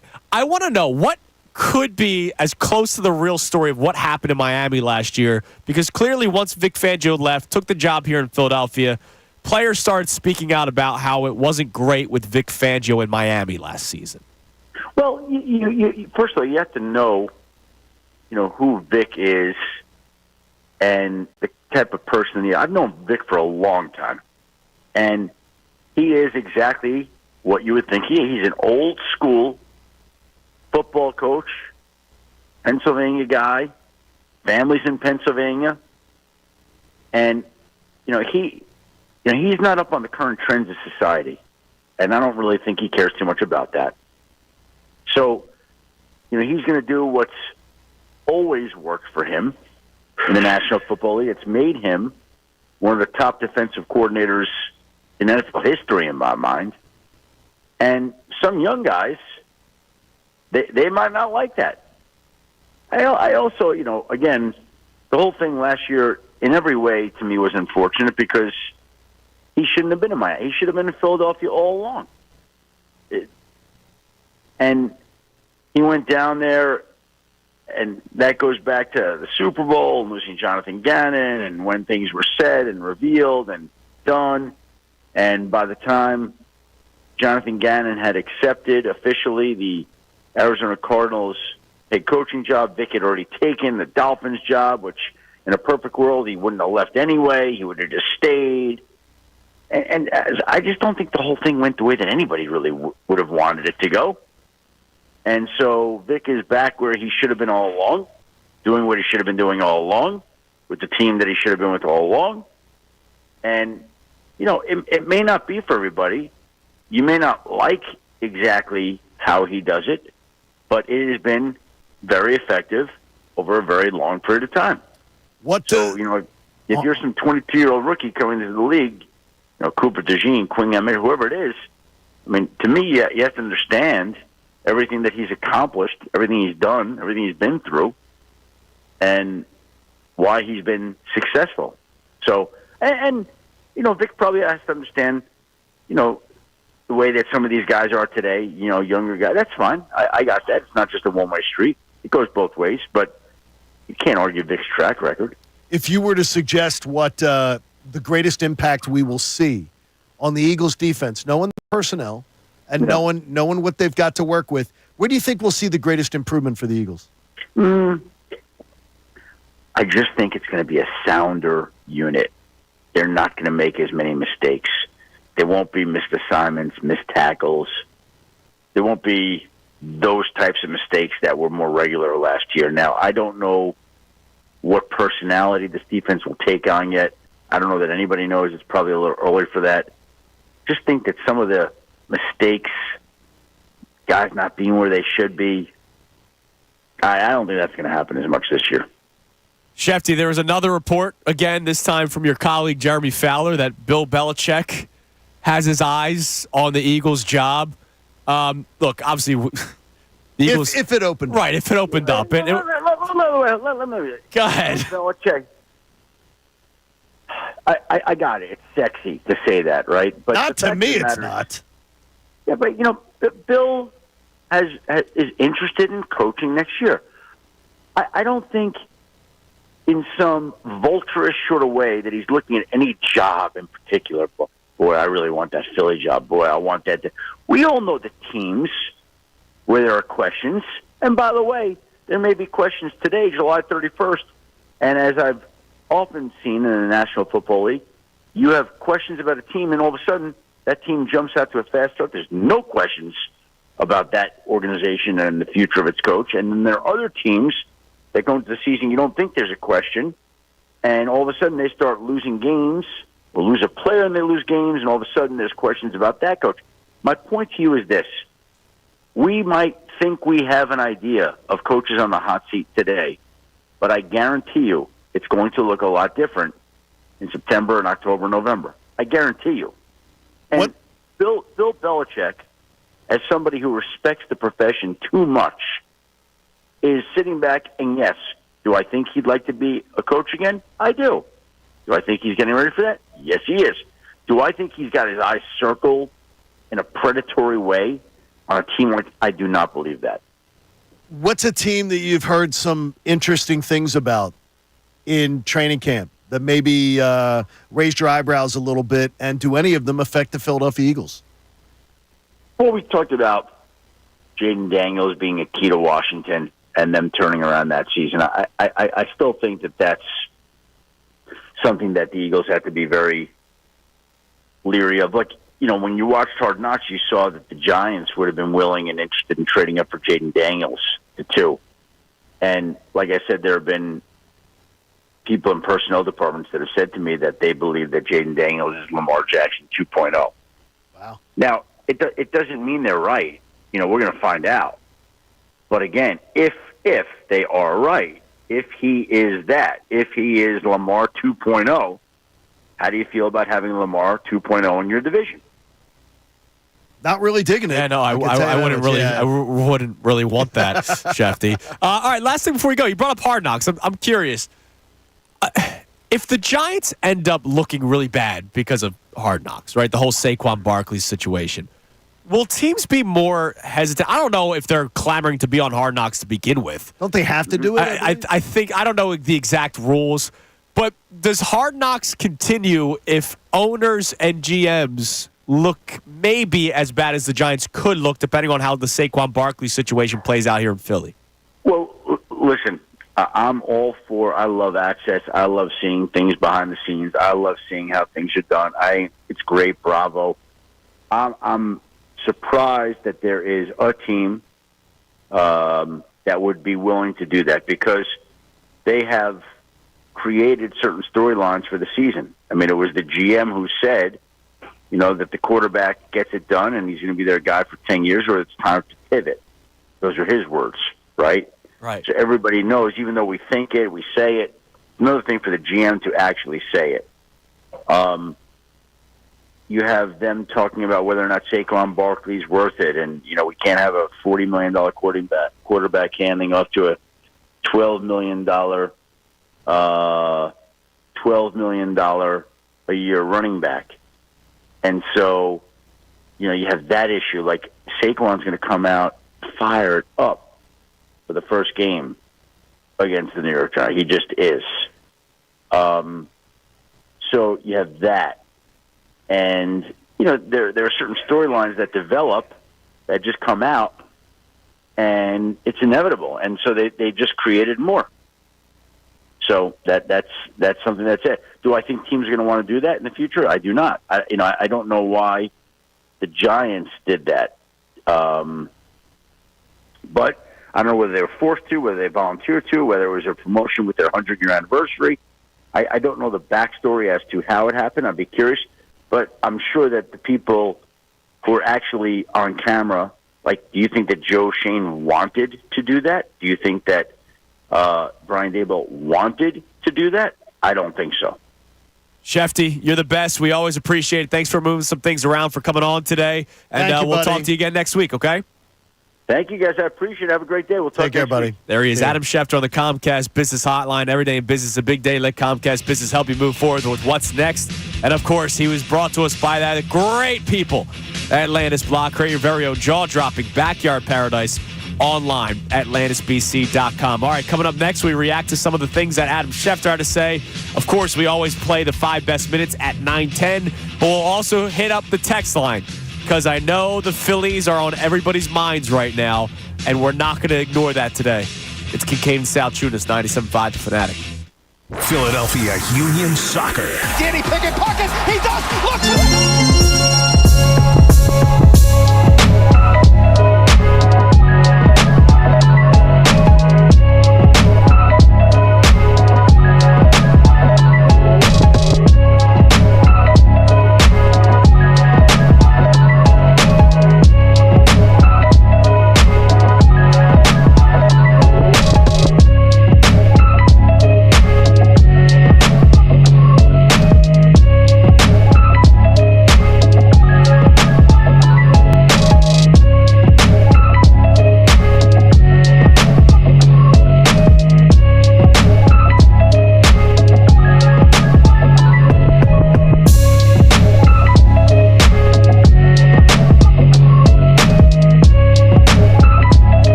Salciunas, 97.5, The Fanatic. We thank Adam Schefter for joining us. He joins us every single Wednesday. Normally at 8 o'clock. He was on at 7:30 today. He was sparky today. He sure was. Very lively. So, obviously, because he was on at 7:30 and not at 8, that means we have our normal scheduled programming at 8 o'clock. Today's headlines with Connor Thomas at 8:05. And then at 8:10, a little preview. I'm going to play a couple of clips from the manager of the Phillies. Bryce Harper? Shortstop of the Phillies. No, not Bryce. Oh, okay. The shortstop of the Phillies, Rob Thompson, and Zach Wheeler. I'm going to play 3 different people, members of the Phillies, 2 players and the manager, with a similar message. And it's the message that you complained about way back at like 6:05 this morning. And we'll talk about it some more coming up around 8:10. But I want to check out the text line because I know Schefty kind of stops the Phillies conversation for about 12 minutes, even though I know Schefty. If Schefty wanted to break down the Phillies, he would. He's a sportsman. But I know the text line was hot and heavy. I know the phone line was hot and heavy as well. You can climb it at 610-632-0975. Same number to the text. We're reacting to the Phillies. Another loss yesterday. I don't think the season's over. None of us here believe that they're going to lose the division lead and they're going to, fall apart and not do anything in the playoffs just because it's happening now. But we all have our issues with the team, right? Your issues. If you don't, right, your head in the sand. Right, then you're completely ignoring everything. And John, your issues have been, approach at the plate, fundamentals, base running. My issue has been the glaring hole. I will say it. I'm not afraid to be harsh. Harsh. The glaring hole in center field that they have had since opening day. And it's a problem that I had with this team when I was down in spring training, okay? I've had a problem with center field since before the season even started. You did. And I was hoping that at some point they would address it. And they addressed it by acquiring a left fielder and now platooning the 2 guys that I don't want to play every day in center field, in Brandon Marsh and Johan Rojas. I guess I got my wish because they're not playing every day because they're platooning. That's not what I wanted, and I'm very upset by it because, as I've said multiple times, and Connor, you and I have argued about this, it's okay to try to make the best team better. Yes, they genie in the bottled you, though. You asked for them to not play every day, and they said, we'll play them both. They did it. So it's okay to make the best team better, and for literally reasons like this. Like I said... Oh, the best team got better. Okay. And when it comes to the lineup, how about I say that? When it comes to the lineup, when we see 6 or 7 guys go ice cold, which we saw in the playoffs last year, it's okay to hope that somebody can step up. And I don't believe that Johan Rojas will be the guy that drives in 3 runs in a game where the rest of the offense is cold. That's just proof positive right there of what the issue with this fan base is right now. And I think a lot of people would agree with that sentiment, and that sentiment is crazy. And I'll tell you why. Why? Because any baseball team in the history of existence, if 6 to 7 guys go cold in the postseason, they're dead. They're dead. They're dead. But even if it's for a game, dude, like there have been pitchers duels in playoff games. Okay, they but don't win 9-8. Still, you can't fight it. If 6 or 7 guys, like right now, if Bryce Harper and Trey Turner and JT Realmuto, and I know he had a nice night, and like Alec Bowman, Bryce, if all these guys all go cold at the same time, you're dead. They're not going to be cold forever. No, they're not going to. Hopefully, they're not going to get cold in the postseason. But if they do, I don't Jazz like Chisholm isn't saving them. I don't like automatic 0 for 4s or 1 for 5s. Like I don't like that. Jazz Chisholm can do a lot more offensively than both of those guys. And I just looked up at the trade that the Yankees gave up prospect number 19, 20, and an unranked prospect in their organization. It's not like the Phillies. Remember that Jim Bowden report, which we right away said was ridiculous. Oh, they're going to have to trade Andrew Painter or Aiden Miller for Jazz Chisholm. I said no. As somebody who wanted Jazz Chisholm, I said, I'm not freaking doing that for Jazz Chisholm. But prospects 19, 20, and unranked, okay, Yankees usually have a great farm system. So what's that? Maybe 9, 10, and 20 for the Phillies? You can't tell me who the 20th ranked prospect is. Like, that's the thing. Like, these prospects, I say they're a dime a dozen. Yes, sometimes there are some guys that you go, that could be a huge added bonus to our team. But then you have guys like Simone Moziotti, who was a top 10 prospect at one point, came up to the big leagues, clearly can't play in the big leagues, and will be forever a AAA baseball player. But, again, it's the if your top players, like, again, I laugh at when people will go, well, like, you just can't count on Rojas. This lineup is not supposed to have to count on Rojas. I agree with you. Start pointing the finger at Bryson Stott, at Bryce Harper, at Trey Turner. As at we the thing. are. That's what needs to be done. You didn't expect what you've gotten offensively out of Johan Rojas is exactly what the Phillies said they were hoping to get from him this year. But what they're not getting right now is production from the guys making 20, 25 million, 30 million a year that you paid. They're the guys. Don't start pointing like these fringe players. And I understand both of your points in that argument. I lean more towards Connor's. Smart man. Is that I just think that this lineup should absolutely be able to have a Johan Rojas batting at the bottom of the lineup. Yes. Absolutely should be able to afford it. Now here's the thing. Every team should be able to have This is where Connor and I don't see eye to eye in certain things, and this is probably why you lean more toward Connor than me. I don't think as highly as those two players as you do, Connor, and as you do, John. Okay. And that's fair. I'm not the biggest. I've never been the biggest Brandon Marsh fan. I like the dude. I love that. No, absolutely. That's Cooper's favorite player, right? Wow, you're turning on your son's favorite player. I see the pop and I see the glove. It's just he can't strike out as many times as Kyle Schwarber does and not hit 50 home runs. They won't do this plan again next year. No matter what happens. They better not. This won't be their plan again next year. I guarantee it. And it might mean that they get Luis Robert during the offseason. It could be. Or there could be a better option. Right, it could be. I didn't need it to be Luis Robert in stone. He was just Soto's available. Yeah, he is. Oh, all right, boy. 8 o'clock hour coming your way next. We get to your texts. I apologize. This team does bother me. Don't worry. Just because I don't think the season's over doesn't mean I can't be bothered by them. Today's headlines with Connor Thomas at 8:05, and then this similar message from multiple people on the Phillies. Are you tired of hearing it? Kincade Salciunas, 97.5 The Fanatic. Fanatic Sports Update. A fun matchup for Mitchell. I'm Connor Thomas, and this update is brought to you by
To work today. If you're expecting to hear Adam Schefter, he joined us earlier today.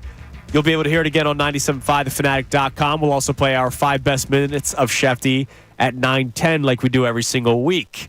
We have today's headlines with Connor Thomas at 8:05. We're going to play the similar message from multiple members of the Phillies at 8:10. And I want to get to a couple of texts, but real quick, this is just me being bothered by something. So Okay, what are you bothered by now? Well, there's a million things. But we've said multiple times that we're trying to have educated Phillies discussion, right? That is correct.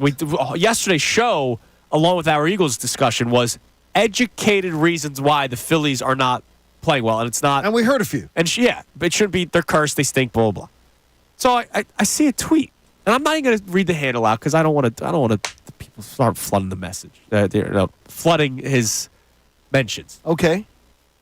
But somebody responds to our conversation about the Phillies today. All right, what'd they say?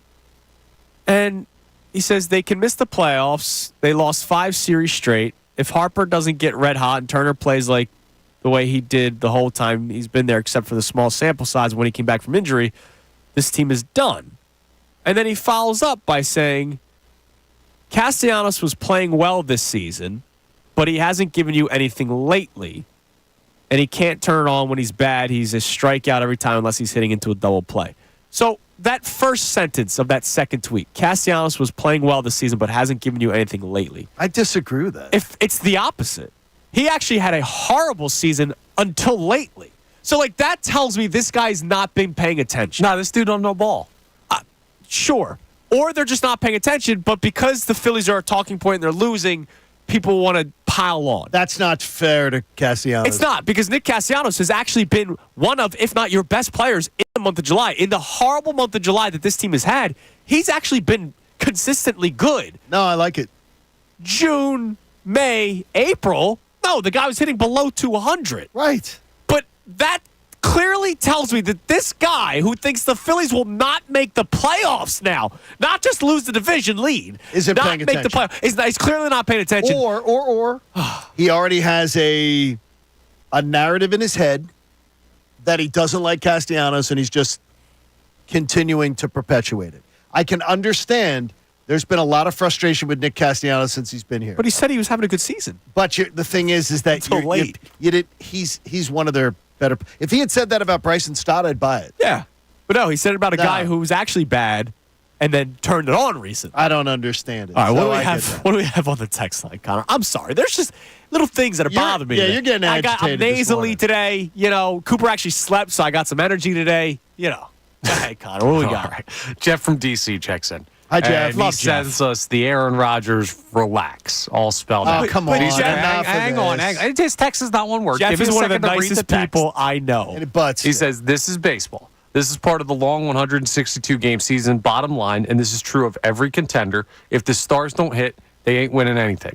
The back of the baseball cards tell me that they will hit and that the Phillies will be fine.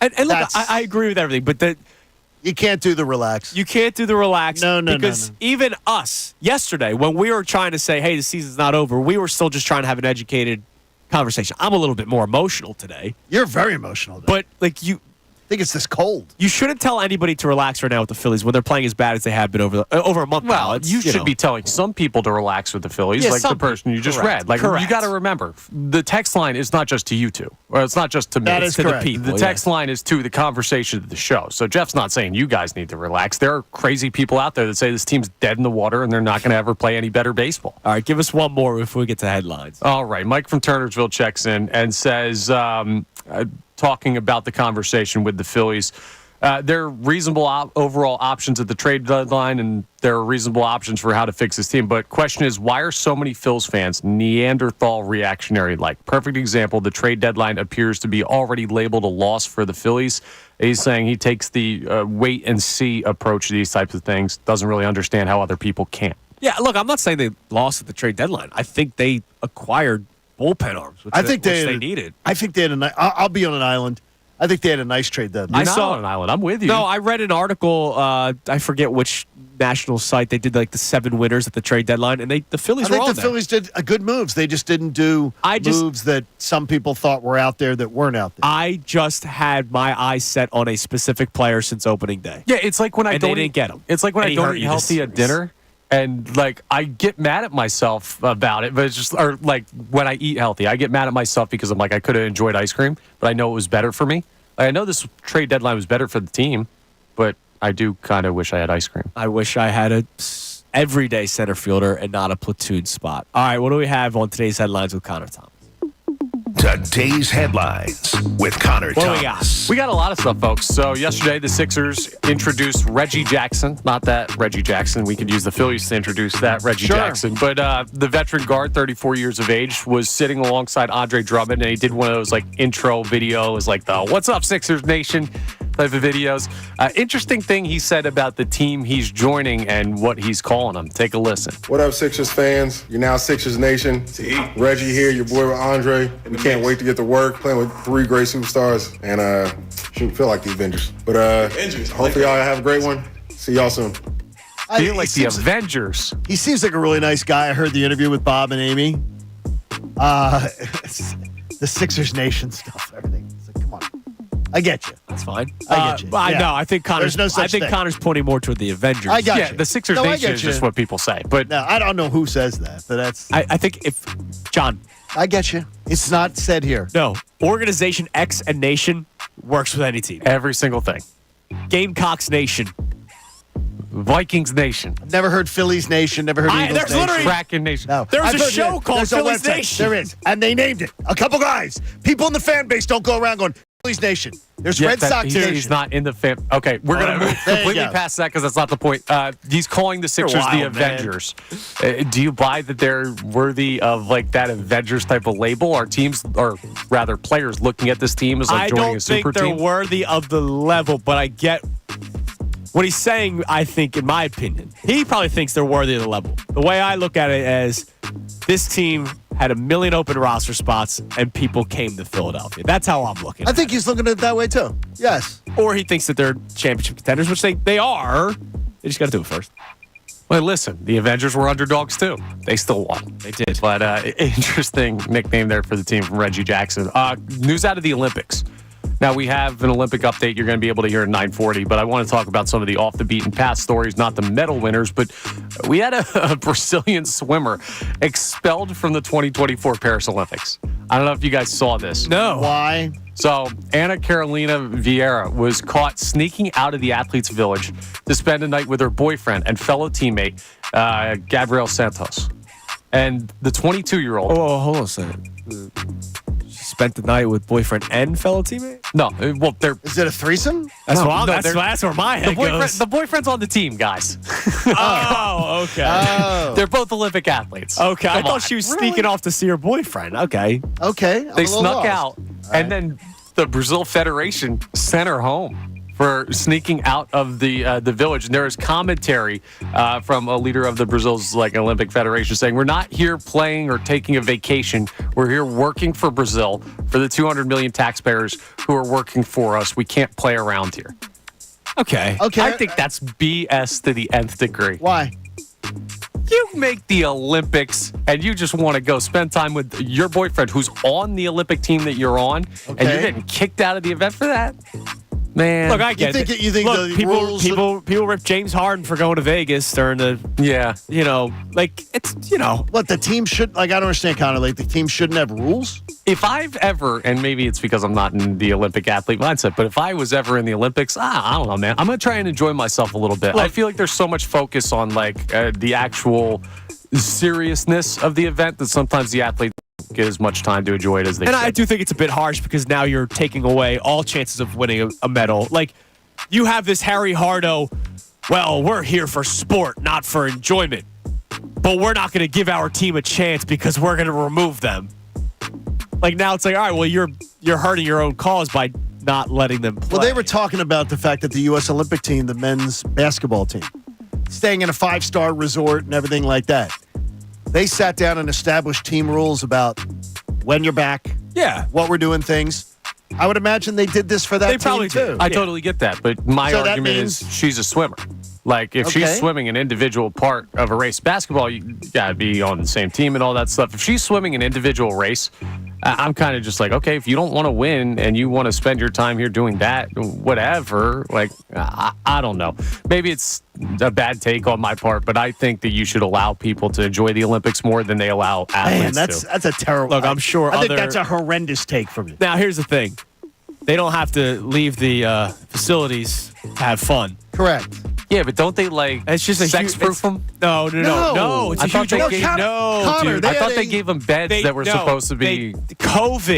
During the COVID Olympics, they tried getting rid of that, and I don't think they had much success in doing it. I literally saw she was a rugby player for Team Australia, I think. She had like 10 condoms on her bed. Unopened. Alcaraz. The tennis player? The Carlos tennis player. Alcaraz? Yes. Alcaraz has had numerous pictures taken in the village of him with Somebody. every female team wants to have their picture taken with Alcaraz. Yeah. I would imagine he may have taken advantage of. I can tell you, in 1996, at the Olympic Village in Atlanta, The dispensers? remember that? They had giant tubs in the Olympic Village Yeah. of condoms. Yeah, well, that's fine. See, I'm just saying, like, let them you enjoy their time. No, you don't. No, you don't leave. Don't leave. Don't run off. Don't do whatever the not in team rules prison. are. No, whatever the team rules are, follow the freaking team rules. Nah, team rules are meant to be broken. We're going to move on to the replay. Something from earlier today's show. Our main topic, basically the only thing we've been covering on this program, which is the Phillies and their recent play. So I want to focus on the boiling point of the Phillies first. Let me remind you, they will be playing in October. There will be a Red October in Philadelphia. But nobody wants to hear that right now. But I think people need to hear that right now. Like, I do. I think that's the role I'm going to try and play, because that's where I firmly believe. And I know where you guys are at. Like, don't tell me right now it's going to be okay and it's going to be fine. I'm not trying to ignore the problems. I just know how this sport works. I could have heard the message from Jeff from DC, and we do love you, Jeff. I could have heard that message when they lost their third straight series. Now it's 5. Stop with that. That message isn't working. Got to be a different message. Well, I'm not sending the message to the players. No, but I mean that message has to be different. No, don't lecture, and not lecture, Jeff, but like don't tell other fans. Just relax. Oh my God, don't worry about it. That's almost entirely my job. No. At this point, you are every right to have big concerns about what you're seeing. Every right. Whether you're saying that they're done in October, to me is dumb. That's dumb. But if you have big concerns about this team, you absolutely have every right to have them. I don't know that I agree with that. I think you should have some concerns about the stretch that they're in, but I don't know if I would say big concerns about a team whose record still holds them as the best team in baseball as of this moment. Wouldn't be like... I think what people have the concerns of is that they're seeing what happened in the World Series and the NLCS right now. And people are going, it wasn't fixed. And that's why a lot of people were bothered by, and look, it worked out for the first 3 months of the season. They were bothered by the run it back kind of idea. I did not like the run it back, and I made that very clear. Yeah, you did. Yeah. Now, I didn't like it. And logically, there wasn't really much to do. And I was, by the way, that not wanting to run it back was looking very stupid for 3 months. Yeah. But I owned it, and I said I didn't change my opinion. I said I don't like how their approach is. I don't like that, and I think it could haunt them again. And it might. Very well may haunt them. Yeah, but if you're going to hold on to that belief through the 3-month stretch of how awesome they were, then how can I not argue for people to hold on to the belief that running it back was fine and that team is amazing through 5 series? Because the thing that held them back and cost them is the thing that we're seeing again right now. That was not correct. But we didn't see it for 3 months. We're not seeing it for a majority of the season. We didn't see it for the vast majority of last season either. Right. So that's the thing. We cannot do this. We just absolutely cannot live this way. We cannot do this as a fan base. I refuse to let this fan base be like this, where we're just going to sit around and wait for the specter of something that happened once or twice be something that scares us every second of every time we go through a stretch. And John, like this. you yourself has said that you should not let things of the past affect how you feel today. What you can do is you can say, I'm enjoying what I'm seeing. I'm liking this team and what I'm seeing. I absolutely have a concern that when this team doesn't go well, they look exactly like they've always looked. When things aren't going well. Correct. And so you absolutely have that to go. For some reason, it just doesn't get fixed. The philosophy, the roster building, the whatever it is, the approach by the hitting coach, whatever it is, it doesn't get fixed. Right, but you don't look at Major League Baseball World Series winning teams and say they fixed something. You don't look at it and say, okay, they went through this huge change over the course of a season where they changed this approach and this player. Season to fix it. No, I understand what you're saying, but like when you look at the Texas Rangers last year, it's not like they flipped the switch and they changed something. They got hot at the right time. Right, which the Phillies could still get hot at the right time this year. The Phillies don't even need to get hot at the right time. They need to play to their level of expectation I think at the they right need time. to get hot at the right time. Do you want the number one seed or not? Well, They need to get that's hot. a different argument. That's not exactly what I'm saying. Like, I'd like the number one seed. Well, we're talking about the 2024 Phillies. Okay. Do you want the number one seed? The Rangers didn't have the one seed last year. No, but I understand we're talking about that. winning the World Series right now. Do you want it? Yes, John. Nice. Okay, well, then you want it. They need to get hot. Right, but I'm talking about the postseason. I'm talking about whatever seed you are. If you get hot, you can go. Like, these teams that win it all do not go through, like, a year of tooling and trying and, oh, this clicked and we're going to stick with it, and you have this clean point where everything turned around for a team. Some teams just get hot at the right time. Some teams get cold at the right time. And that's just the nature of what happened to the Phillies the past few years, and we can't be constantly scared of that. All right, so let's play these clips, and the question will be whether or not you're tired of hearing it. I want to play a couple before we react. We'll probably react more so at 8:30. But I want to start with Zach Wheeler, because I'm going to go in order of when it happened. Okay. This was 2 days ago after his outing when the Phillies lost the Yankees. Remember, he gave up the 3 solo shots in the first 2 innings. Here's Zach Wheeler after the Game 1 loss to the Yankees in this series. Well, we put ourselves in a good position, and, we're pretty good right now. We just got to, figure it out, start playing a little better all around. It's just, we're a really good team, and you can't be good every time out. We're going to go through these stretches throughout the season. We don't like it. Fans don't like it. Nobody likes it, but it's part of the game. It's a long season, and you're going to go through these parts, but, we'll figure it out, and we'll get back to, winning series. I think that's just our thing, is to win series, and, if you do that, you'll take care of a lot of things. All right, there was Zach Wheeler. Again, this was 2 days ago. Last night after the loss, Rob Thompson speaks to the media, and he says this. Yeah, it's difficult. Every loss is difficult. We did have some opportunities, but I really like the fight tonight. We get the 3-run lead and then give it up and then fight back in the ninth to tie it. We had opportunities in the extra innings and didn't come through, so we just got to fight through this, keep going. Now, lastly, here's Trey Turner from last night. It's a hard game. It's baseball. We'll get out of it. A lot of games left. Obviously playing some good teams as of late for sure. We've been in the games, but just haven't had enough, and we'll get over that hump. I think it comes down to the guys in the clubhouse, and we have the right group. So we've got a lot of guys who played a lot of baseball. Sometimes, I guess, everyone wants to write a story and this and that and look for certain things, but we know it's a long season. We know that this was going to happen probably at some point, whether it's early, middle, late, whatever it is, and you go through these rough patches all the time. Been through plenty in my career as a team, and, the good ones pull themselves out of it and learn from it. So I know we got the right group for that. I like every one of those answers in and of themselves on an island. I can't have it night after night after night when nothing gets better. So let's say this, and I want to really dive deep into this. And the question is, and we'll all answer it, are you tired of hearing that message, the long season message? Let's just say this. They, the players and the manager, should be the ones saying it. Like, they should be. It's one thing for fans and media. Exactly. They should say that, because if Trey Turner gets behind a microphone on last night, July 30th, and is going, man, we've really got to get out of this. We're running out of time. A, we wouldn't like it. We wouldn't like it, and B, I imagine the players in the clubhouse wouldn't like it. No, right? absolutely. So I think, being that they are the players and the manager, they are saying what they should be saying as a team. The question is, John, and clearly you're not really in favor of hearing it anymore.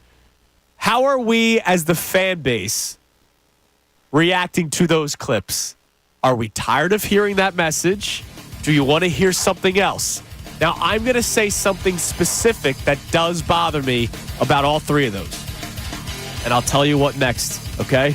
You can text it, you can call in 610-632-0975. We'll all have the floor to react to those clips, but there's something specific that's bothering me. And I'll relate it to Jalen Hurts. It's Kincade and Salciunas, 97.5 The Fanatic. Fanatic Sports Update.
97.5 The Fanatic. A busy day talking about the fighting Phils after another bad loss yesterday.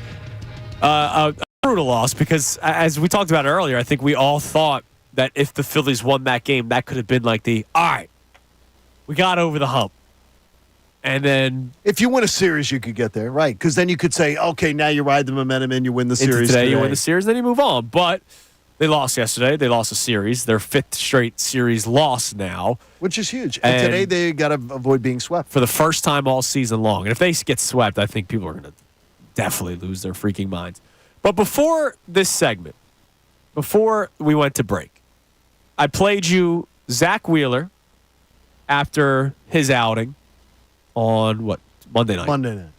Talking about how, long season, this happens, blah, blah. Played Rob Thompson. Same thing. He did say, I saw some good fight last night, which they did. Look, they came back, right? Like they did. They did. They also blew a lead that they had. So there's that. But whatever. And then Trey Turner, similar message. We had opportunities. We didn't win. We'll get through it. Long season. Blah, blah, blah. John, early in the show, it was like 6:05. You were already ready to pop off at this messaging. I'll let you go first, and then I'm going to tell you what bothers me, even though the players and managers, should say that. Like, they should. We all agree that they're the ones that should be saying it. We just might not want to hear it anymore. There is something specific that bothers me that I'll explain in a couple minutes. Go ahead, Johnny. Maybe it's too long spent too long in the business world before coming to do this job for a living. If I went to my sales manager or to my vice president or otherwise, and he's like, John, this isn't looking very good. Well, no. It's a long year. We're going to work it out. We've been successful in the past. Everything's going to come around. And then it's another week. And I come back with the same message. Another week of it. There is no business where this would be an acceptable answer. So why'd you want Sirianni back? It sounds very similar to what I complained about with the Eagles head coach. No, because of the fact that Nick Sirianni had a couple of bad months and has had a track record of 3 straight years in the postseason. That puts him up in an elite class, whether you like it or not, as far as NFL head coach. Same with the Phillies team. With Rob Thompson, yeah, but it hasn't had the success. It's the up and down. It's an EKG. I did not think this year we were going to see the EKG. We're now seeing it. We're seeing 6 weeks of less than mediocre baseball. And I understand Rob Thompson. My mom always said that your greatest strength is your greatest weakness. Rob Thompson, his greatest strength, keeping things calm and on pace and never overreacting. So over 162, his team can feel comfortable. But his greatest weakness is that non-urgency. There's no urgency. There's none. And you know what? Here's the bad part. They play like it. They play like it. They don't play with it. They play with sag shoulders. They play with grumpy face. Alec Boehm last year in the NLCS, it was an embarrassment. You know, how his, the mopiness and everything. This team plays, we get on Joel Embiid for it. We never get on the Phillies for it. Bryce Harper gives you as much, when things are going bad for Bryce, he gives you as much mopey face as Joel Embiid ever has.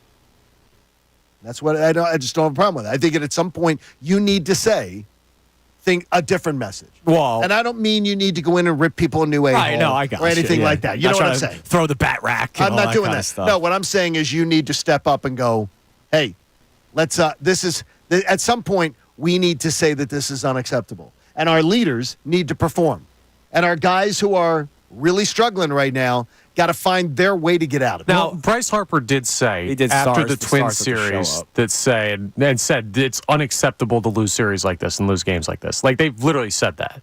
Okay, and then what happens from it? Well, that's what I'm saying. What are you doing? I want to hear Bryce.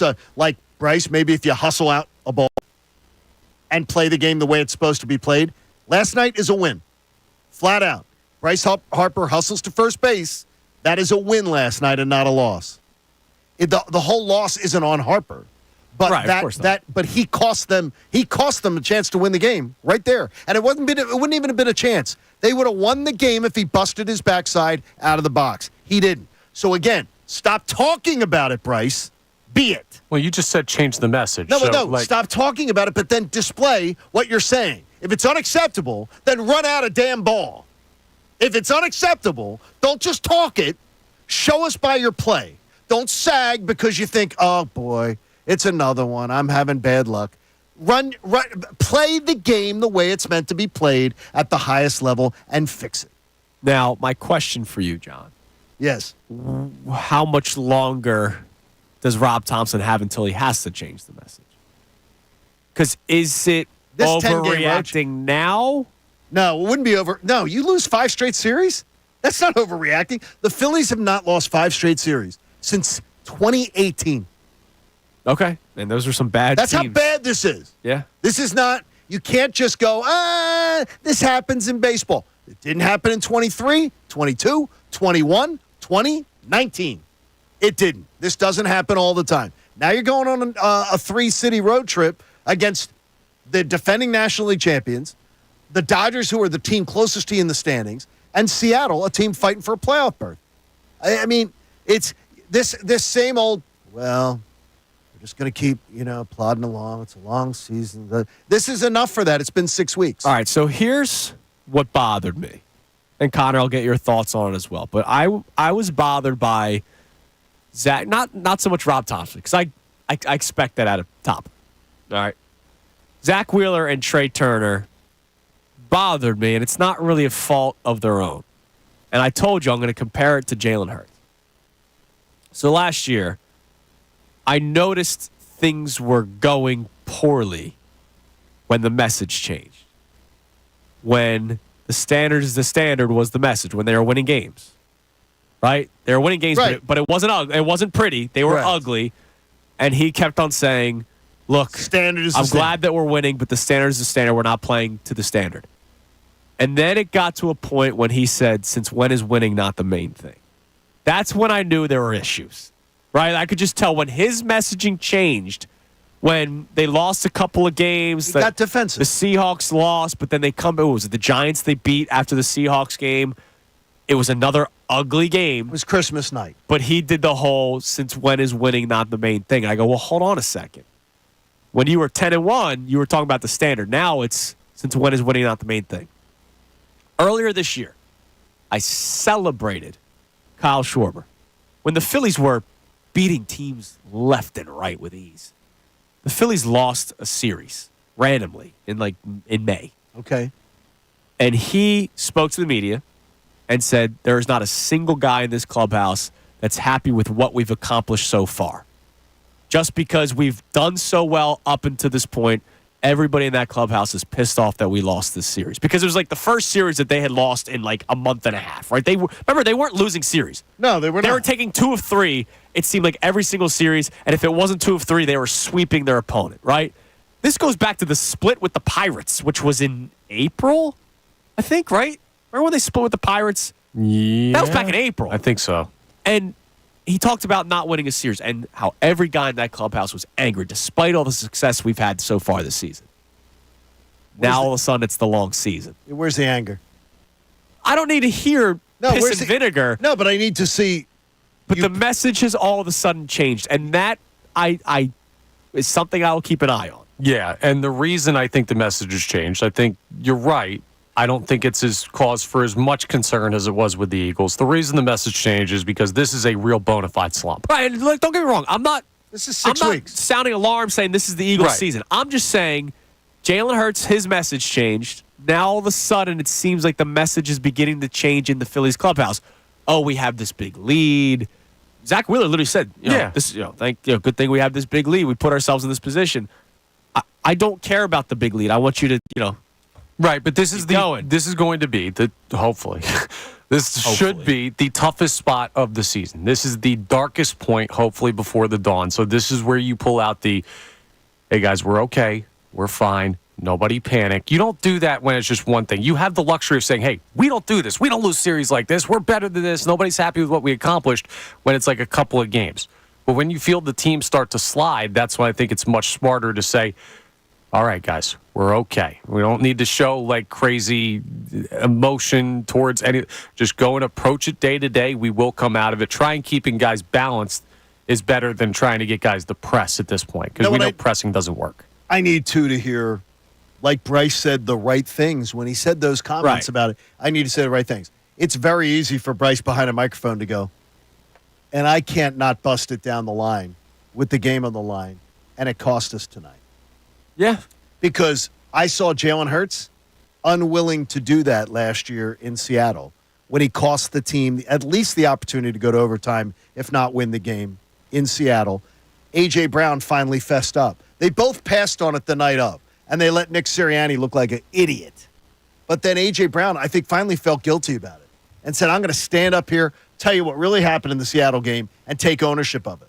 It would be real easy with Bryce Harper with a microphone in front of him to say, you know, we're talking about getting out of this slump. I need to play the game the right way all the time, and tonight I cost us one. He didn't. He didn't. All right. And to me, I'd rather hear that than him reading me a Hallmark card about how you get out of a slump. Yeah, but that's kind of all you're going to hear. You're not going to hear the message. All right, then better yet, just show me how the game's supposed to be played, Bryce. I think 99.9% of the time, Bryce Harper shows you how the game's meant to be played. 99.9, not going to agree with you. But okay, it's going to be because we've talked about it. The fact that we've talked about it twice this year. The first time, yeah. That we've actually had this debate and discussion tells you it's not 99.9. It is not the weirdest, oh my gosh, this is the complete outlier. It is business decisions being made. I cannot see. I can't do that. I can't possibly. He sagged his head. I cannot possibly say that Bryce Harper is making business decisions. You don't think he? No. Wait a minute. I will never let you say that about him. So you do not think that he sagged his head going, he's going to field that ball and that's not a business decision. No, it's like a business decision is Kevin Byard. No, it's not making a tackle because he doesn't want to get hurt. Wait. Not deciding to run to first base and run a ball out when the game is on the line is absolutely a business decision. No, if you think it is, you don't know what he's thinking. Then what? But John, what is he thinking? John, he's getting lost in a moment where he thought he hit a ball at somebody. It's not business. Then guess it's what? not, then I'm you too need good to run. Then you need to get out of your head. Okay, but that's not a business decision. Just like, you need to play like him the trying game. when he hits a base hit up the middle and tries getting to second base, is that a business Play decision? the game the way it's meant to be All right, played. then say that. It cost them last night. Okay, but it's not a business decision. He's sagging. It's not a business decision. All right, coming up next, I want to get some more text reaction. You see, we're starting to, pop off a little bit. Oh, no question. We don't think the season's over. We're just calling the team out the way that they should be because we know that they're not saying it to the media. We're going to say it to them, though. I know a lot of Phillies fans feel even more emotional than we do. You can text it. You can call in 610-632-0975. We'd love to hear from you. Also, I do want to do one quick Eagles note because there is something happening at training camp that is getting me very, very excited. It's Kincade Salciunas, 97.5 The Fanatic. Now, a Birds Insider update.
Salciunas, 97.5, The Fanatic. It's been a big Phillies day. Fired up day amongst us, too. Absolutely. And I love the cockroaches. I don't feel bad saying cockroaches. Matt Rementer checks in. I thought this was the best Phillies team we've ever seen. Kick rocks. Like, shut up. All right? Wait a minute.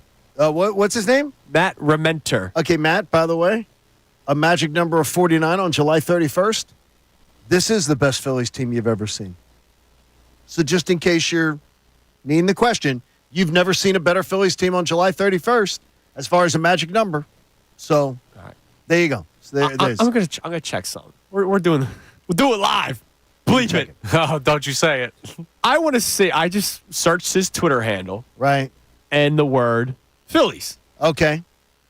So he tweeted about the Phillies on April 6th about their jerseys. Didn't like them. And I can understand if he didn't. I can understand if he didn't like them. Then next tweet about the Phillies was May 20th. What'd he say? In response to Tyrone Johnson talking about the Phillies being one of the best teams ever, he said, "You literally watch the Phillies team win a World Series and then go back the next year." And then he continues. The 2008 team was a 92-win. This team is better.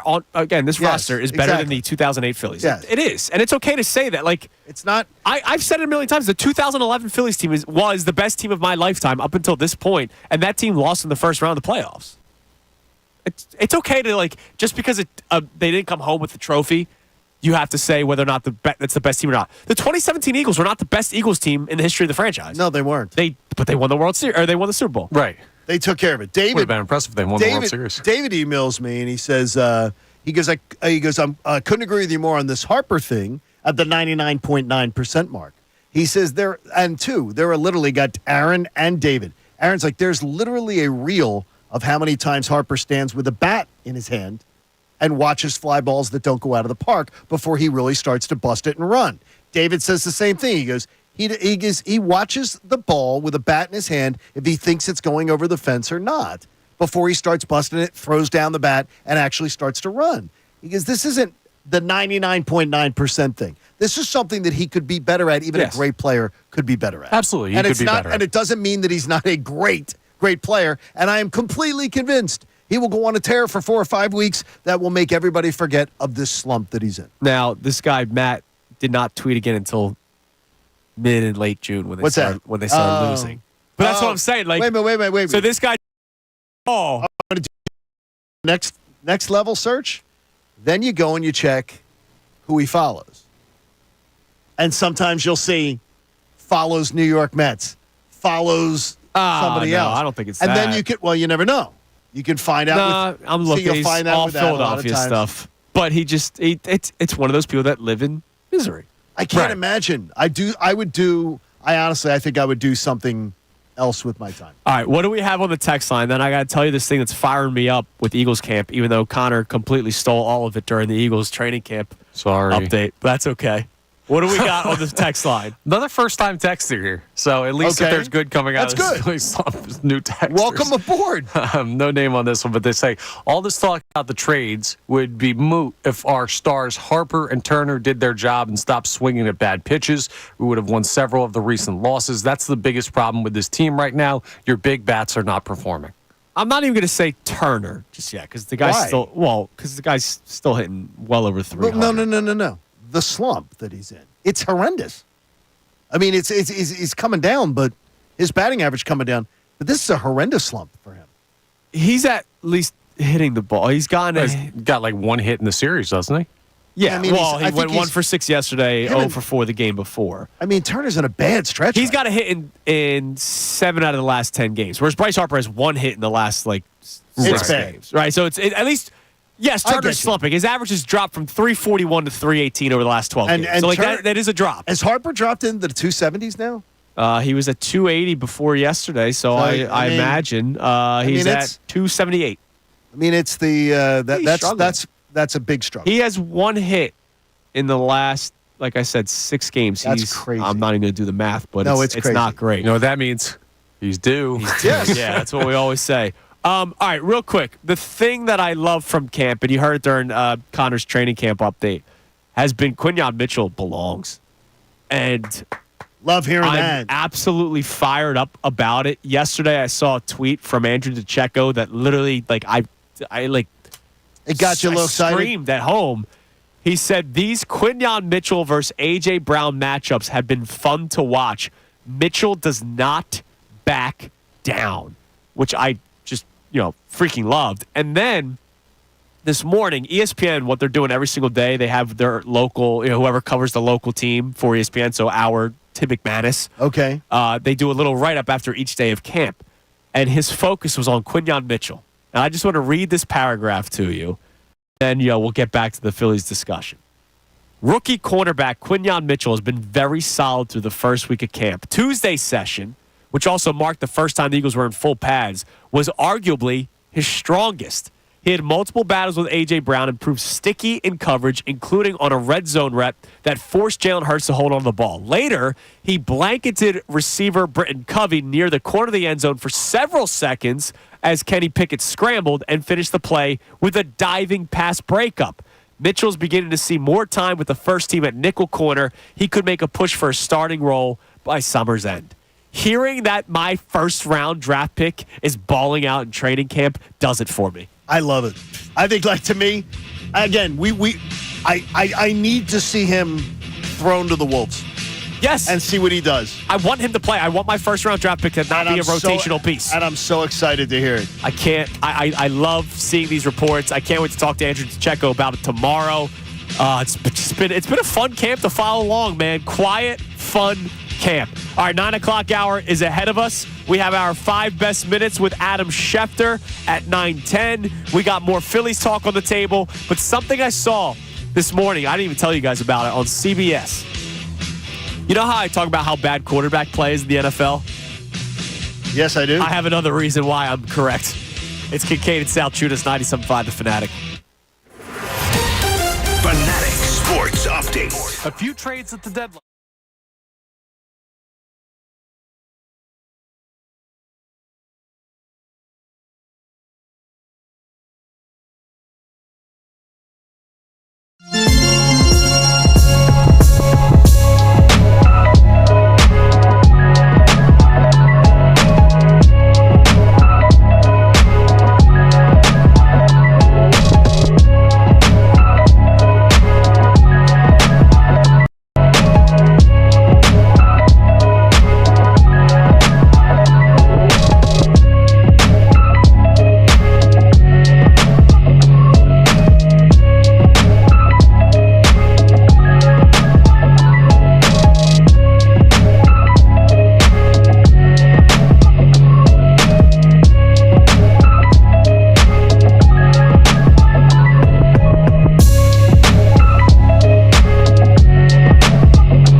opening up to Johnny a little bit. Yeah, and I just told him, screw you. About my Connor. personal life struggles that we don't have to talk about in the air. You guys good in there? Yeah. Yeah, I'm opening up to him. I saw a sign. I saw a Instagram reel from one of our favorite restaurants in the borough, Limoncello, and they have this delicious visual of a chocolate cake. Oh, love that.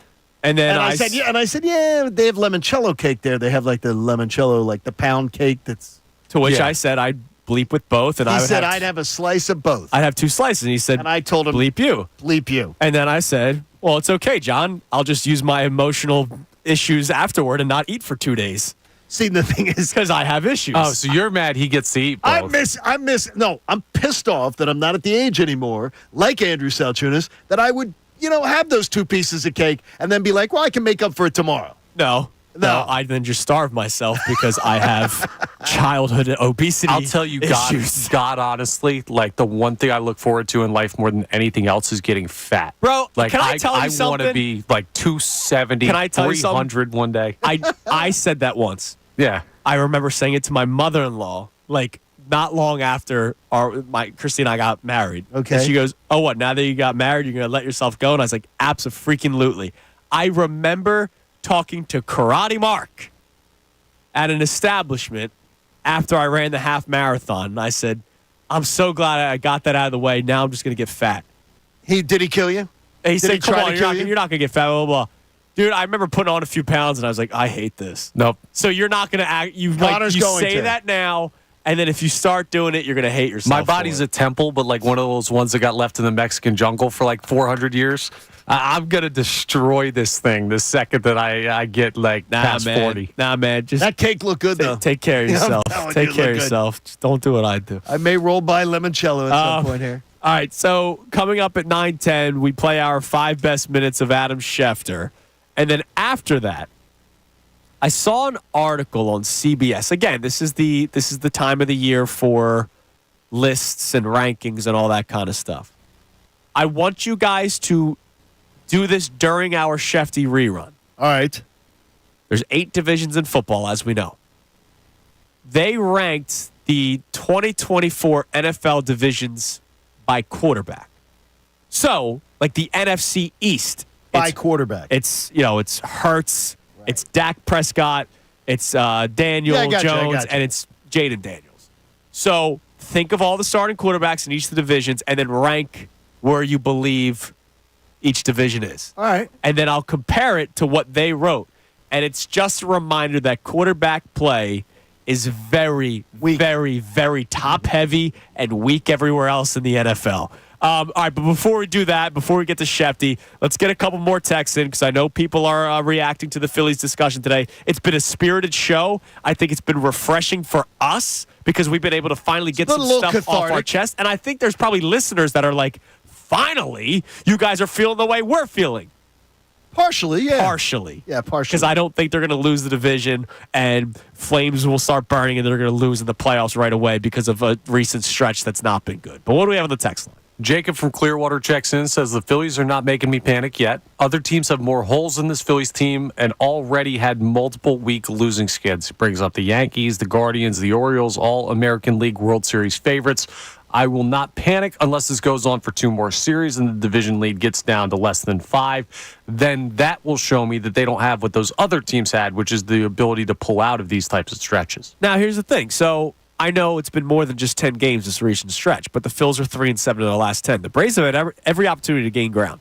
They're 3-7 in their last 10. Right. The Phils and Braves are both 3-7 in their last 10. Now, credit to the Mets, they're 7-3 in their last 10, which gets them to 8 games back of the Phillies. Like, it's not like they're 4 back all of a sudden. They're still 8 games back.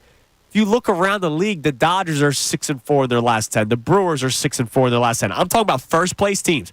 Here are all the first-place teams in Major League Baseball over the last 10. Phil's by far the worst at 3-7. Brewers 6-4, Dodgers 6-4, so 1 game over 500. Orioles 4-6, Mariners 5-5, Guardians 6-4. But the Phillies are 20-23 in their last 43. Yeah. We can't just take the sample size. They're playing below 500 ball for 6 weeks. That's not good. We can't just talk about a 10-game stretch. No, I know. I said it's been more than 10 games. No, I'm saying this is we're now into a month and a half that the Phillies are playing 3 games below 500. And they haven't spent a day of that not having the best record in baseball. Nope, they haven't. Which is pretty amazing. So you're going to look at it one of two ways. At the end of the year, you're going to go, they built up a big enough lead that it didn't matter. Or you're going to look at it and you're going to go later on and say, wow, they really peed away a big, big lead. How did that happen? All right, what else do we have on the text line, Connor? We also have a check-in here from Jamal in West Philly saying he's having trouble sleeping recently after Phillies games. What makes it worse is the smirk on Chisholm's face and Jose Ramirez's face in that series against the Guardians. Anyway, JK was right. The Yankees recently had a tough stretch. It happens, but get it together, Phillies. 7-18. Man, that's a bad stretch. It's not a good stretch. I feel bad. He's having trouble sleeping, though, over this. Well, so is Andrew, but that's because of my son, even though he slept last night, so I'm happy about it. Good job. But yeah, I mean, look, it's been bad, but other teams have had bad stretches, and like the thing that I don't get is the people on social media that keep on doing, all right, well, keep telling us that it's a long season. It's hypocritical because when the Phillies were playing really well, I heard negative fans saying, oh, it's a long season. They'll come down at some point. And we kind of all said that they would. We said, remember, we did a show right before the unofficial start of the second half of the season. What was real, what was not real. Yep. That was a show. That was our lead topic of the day, just like Channel 6. But today's lead story, our lead topic, the first day after the All-Star break, the first day when they were about to resume play, our topic was what was real in the first half, what wasn't. And I remember we all said pitching would not sustain at the 4 Cy Young candidate level that they had. I remember my biggest thing was the depth because you lost Trey Turner for so long, but Edmundo Sosa basically played like Trey Turner, right? I didn't think that those depth pieces would be as good in the second half of the season. You're starting to see that play out. Everybody was playing at a ridiculous clip, except for Nick Castellanos and Bryson Stott, and at least one of those two guys has turned his season around in Castellanos. I expect all the other guys to bounce back at some point. I don't think Zach Wheeler, even though I didn't think he'd continue to pitch the way that he did, I don't think he's going to be giving up 7 earned runs every single outing like he did on Monday. You've seen cracks in the armor, though, that a little bit recently he's had 2 of the last 4 outings that were bad. So it just gives you a little concern. And maybe they have to shut him down for a month again. Maybe bump in the road. Maybe they have to shut him down skip a start. Let's think about this real quick. Today is July 31st. The regular season will go roughly, I don't know the exact final date, but roughly like the first day of October. We're 2 months away from that stuff. Yeah, by September 30th, season's over. So let's look at where the Philadelphia Phillies were at 2 months ago. Now, I'm not great with my months, so January, February, March, April, May, June. Okay, so where they were at the end of May and everything they've gone through from there to where we're at now. Like, how many different versions of this Phillies team have we seen? How many different stretches have we seen where we thought this and that was wrong? Like, we're that far away from the end of the regular season. People treating this team like this is who they're going to be the rest of the way is crazy. People treating the team that was playing like 700 ball like it was going to do that all year was crazy. And saying, like, where's that team at now? Well, nobody should have expected that team to continue playing at that clip. The fact of the matter is we're like, I don't know, 3/4 of the way through a book that we're reading, and we're acting like we're at the climax. Like, there's a lot more that we got to go through, and we don't need to treat this like the biggest moment. Even though it's a seminal moment of the season, it's not the biggest moment this team will be in. Whether they pull out of this well or not, there's going to be bigger times for this Phillies team. Absolutely. All right, it's 9:10. Here's our 5 best minutes of Adam Schefter, followed by the quarterback rankings by division.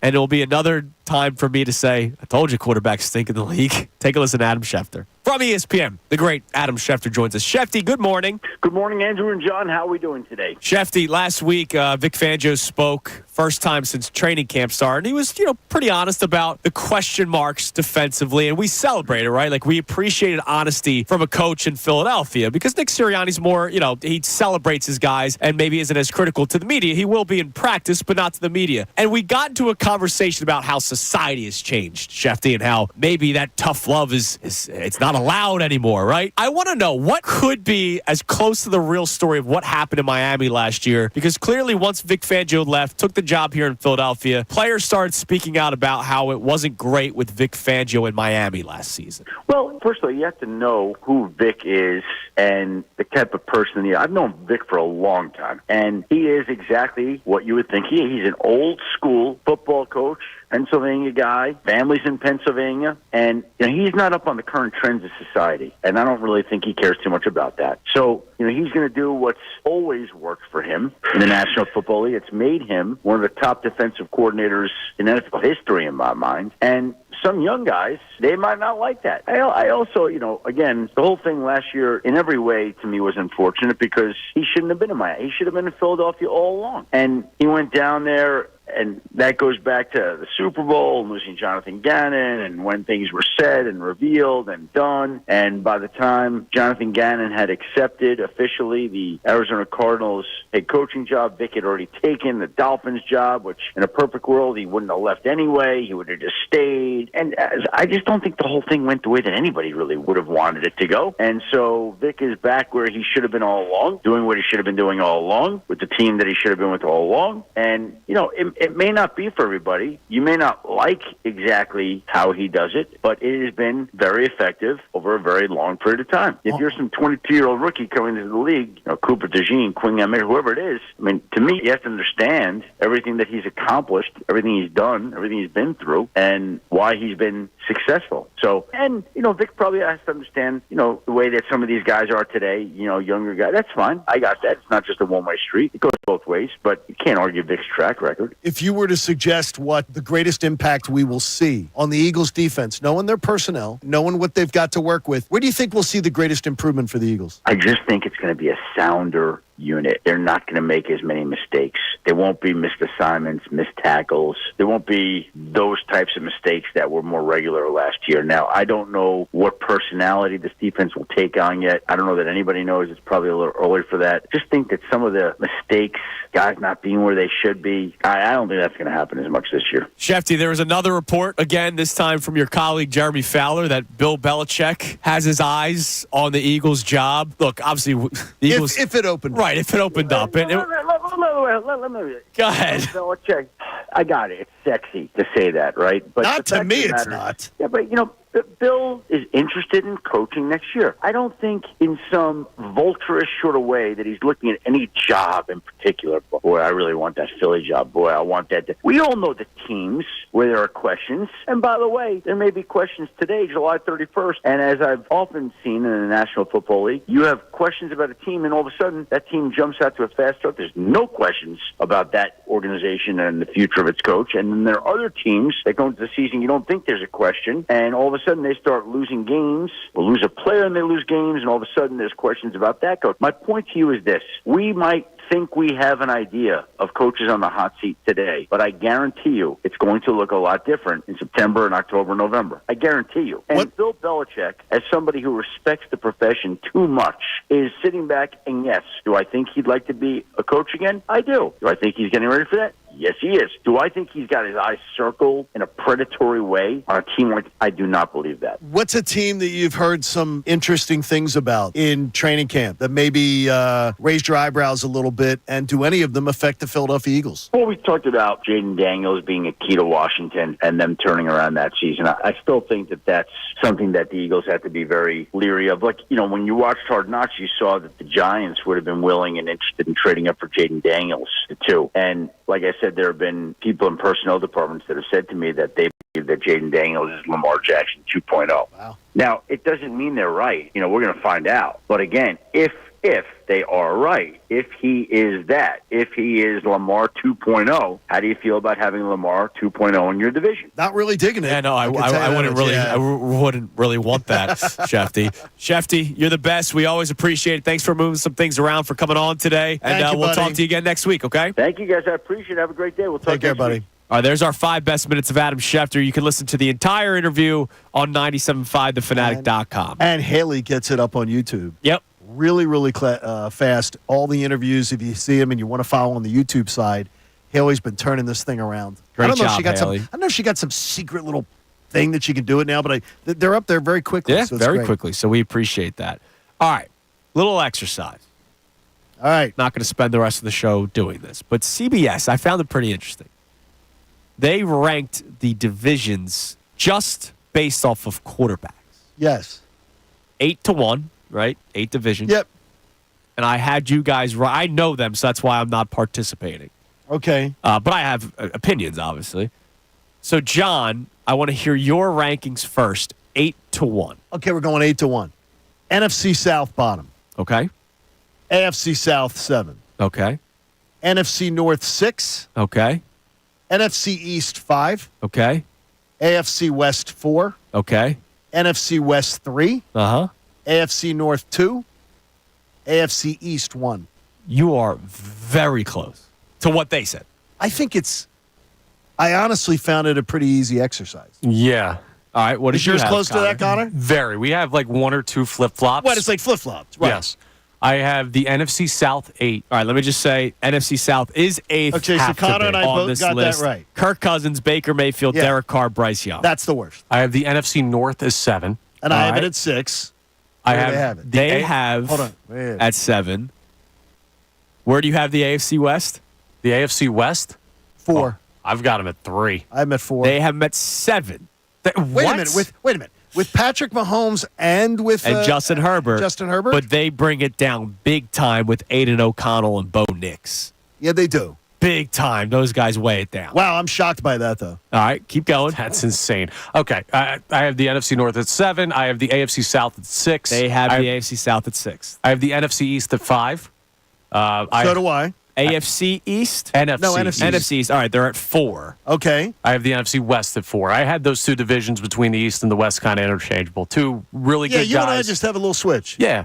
Then at 3, like I said, I had the AFC West. At 2, I have the AFC East, and I have the AFC North as the best division in football. Yeah, and I think that there's no argument there. Whoa. I have AFC East number 1.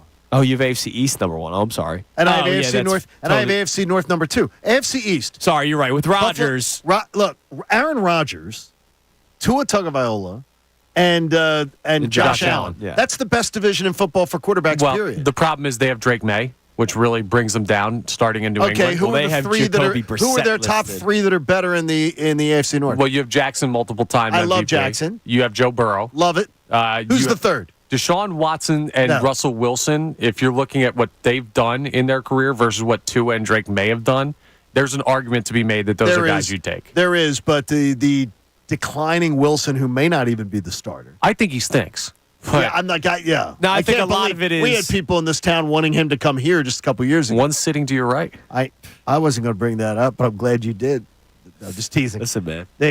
Listen, we don't have to talk about it. But where'd you have the NFC West? NFC West for me was 3, and for me it was 4. I thought 3 was too high, but they have them at 3 as well. NFC West. Wait a minute here. You got Matthew Stafford. Wait a minute, Matthew Stafford. Yes. You got Brock Purdy. Yeah, but and I you have. I don't like Brock. Yeah, you have him low because you think Purdy stinks. Well, that's crazy. That's crazy. You can think he stinks. He doesn't stink, and the numbers will tell you he doesn't stink. And I think Kyler Murray is a absolutely middle of the pack to slightly I think he's in the Kyler Murray's in that 12 range. Yeah, he's just got to be We haven't healthy. seen enough. Yeah, we haven't he's seen enough. enough. Healthy. But I absolutely love it. And by the way, Gino has done a middle of the pack job as a starter. Yeah, that may be the division that I know the most about all the guys, about what type of players they are. Now, the division that I think could go up high from where they're at now is the NFC North, depending on Jordan Love, depending on Caleb Williams, who he is. And then Jared Goff, we know who Jared Goff is. Love and Goff give them that's why I had the NFC North. That's why I have them at 6. But they could climb from 5 pretty high up quickly. But I found that pretty interesting, and it just tells me that quarterback play is not good. No. Come on. It makes me actually feel better about our team. Yes. Yeah. But quarterback play sucks. The AFC North is the number 1 quarterback division. They have 2 guys that are not good right now. Russell Wilson is not good right now. Deshaun Watson has not been good since going to Cleveland. The number 1 division in terms of quarterback play has 2 quarterbacks with major question marks, and their question marks are whether or not they stink, not whether or not that they're elite. It's amazing, man. All right, coming up next, we get more into the Phillies discussion. We'll get to more of your text messages and a whole lot more. It's Kincade and Salciunas on this Wednesday morning right here, 97.5 The Fanatic. Fanatic Sports Update.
Salciunas, 97.5 The Fanatic on this Wednesday morning. Hope you had a safe trip into work today. I hope your day is going well so far, and I hope it continues to be good, unlike the Phillies' recent stretch. Now, prediction time. Do they avoid the sweep? For the first time all season, if they get swept tonight, it'll be the first time all year. Do they avoid the sweep today? Yes, they do. All right, Connor, do they avoid the sweep today? I hope so. I don't know. This is as bad as I've felt about this team all year. I will say this. I love it.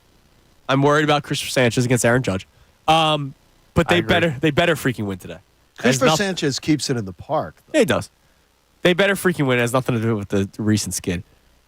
I hate Nestor Cortez. Why do you hate him? Is it he's anti the mustache. The Connor mustache? No, it's not. It's the mustache. It's the weird wind up. I love Nestor Cortez. I freaking hate him. And the worst part is he's effective. He's not having as great of a year this year. I don't know how that guy throws things for strikes when he just doesn't do a wind up or whatever. Is it jealousy? Maybe. Who knows? I hate him. I hate his wind up. I hate everything about Nestor Cortez. And I hope he fails miserably the rest of his career. And I hope it starts tonight. I think that's this afternoon. I can't wait to. I'm looking forward to a little. I hate Nestor Cortez so much. You have the most random picked sports hate of anyone I think I've ever met. We are going to put a day to this coming up in the next couple of weeks because we have to get to the bottom of it. Because your list is huge. Oh, yeah, I got a big hate list. I'm not afraid to have hate in my heart. It's also random. It's not it's the best player on the Mets and the best player on the Braves and the best player on the Celtics. That's Connor. No, it's again, Joe Madden. It is Craig like Counsell. And the reasoning are actually some of them make me literally laugh out loud. I have reasons. But why he doesn't. Like Brandon Nimmo sprinting down the first baseline. That guy's a douche. Yeah, what does that have to do with Nestor Cortez having a mustache and pitching weird? No, it's not. It's not even the mustache. It's more so the windup. I have had hatred for players that have played in Philadelphia sports. Don't give this away. And sometimes it's fan related. Don't give it away because this deserves a day that we're doing this. I'll give you one example of a player. He could be the nicest guy in the world. I don't like him, and it's because of fans, and I think Connor Thomas is one of those fans. Hell yeah, baby, probably. Who? Hold on, he sucked so bad that I don't even remember his name. Philly? Yeah. Hold on. Okay. There's a very. Well, you can't hate him that much if you. No, I hate him. I could just say I hate him. Jojo Romero. Hated that guy. You know why? Bro, he's so good. He crushes a Red Bull can on his arm before he goes out there and pitches. Okay, Jojo Romero went to where? He's in St. Louis now? I don't know. I think he's with St. Louis. I think he's doing pretty well. And yes, I did like him because he crushed the Red Bull thing. Exactly. Okay, so you don't like fun. No, it's not that I don't like fun. It's Furkan Korkmaz having a highlight reel during the summer of a rim on fire. That guy sucked. Yeah, and he thought take these things too seriously. That's what it is. And you know what? That Just might let it be fun. Might be a flaw of mine. Who knows? It is. Look, we all acknowledge our flaws. Jojo Romero might be having a good season this year with a 2.55 ERA and 45 appearances. It's a pretty good year. But it wasn't here in Philadelphia. All right. We all are hoping for a victory today. Let's just. I do think they win today. I absolutely do. And Frankie, 2 scoops, be ready. Now you've got me thinking of that. Yeah. And I usually only will have one, though. Now, here's the thing with the game today. What? Do they use last night as a game that they almost had? You heard Rob Thompson's messaging. The they fight. Battled. We saw a lot of fight. Blah, blah, blah. Do they use that? We almost had it. We fought back as a push forward, or seeing another game kind of slip through their fingers as a head down entering the ballpark? I don't think they're mentally fragile. I don't think the Phillies are a mentally fragile club. All right, so is today a test? I'll ask you that question. It is a test. It is a test to see if you can pull out of it. But I'm more interested in seeing. I'm going to look at 2 and 3 in the lineup. That's what I'm looking for. That's exactly. Well, I'm looking for Turner and Harper. Turner and Harper have been abysmal. It's been a problem. And in critical spots, Turner has been bad. Harper has been terrible. And I believe both of them are bouncing out of this thing. I just don't know when. But today would be a good time to at least have at-bats that don't look horrendous. Yeah. I don't think you're weak groundouts. Yeah, I don't think you're wrong at all to keep an eye on those guys. Like offensively, yes. But for me, when I see a team going through like a prolonged stretch like this, I always look at the new guy. I look at the starter. The guy who's been sitting in the dugout for 4 days saying, hey, I want a chance to go out there and prove that I can make this different. Yeah. And Christopher Sanchez has been really, really good this year. So that's where it could be the only way you get out of this, because they're finding every way to lose baseball games right now, is you need him to go out there and give you like 7 shutout innings. I think a good thing for the Phillies today. Now, look, they had to do it too. But a good thing for the Phillies today. So Nestor Cortez, here are his last 3 outings.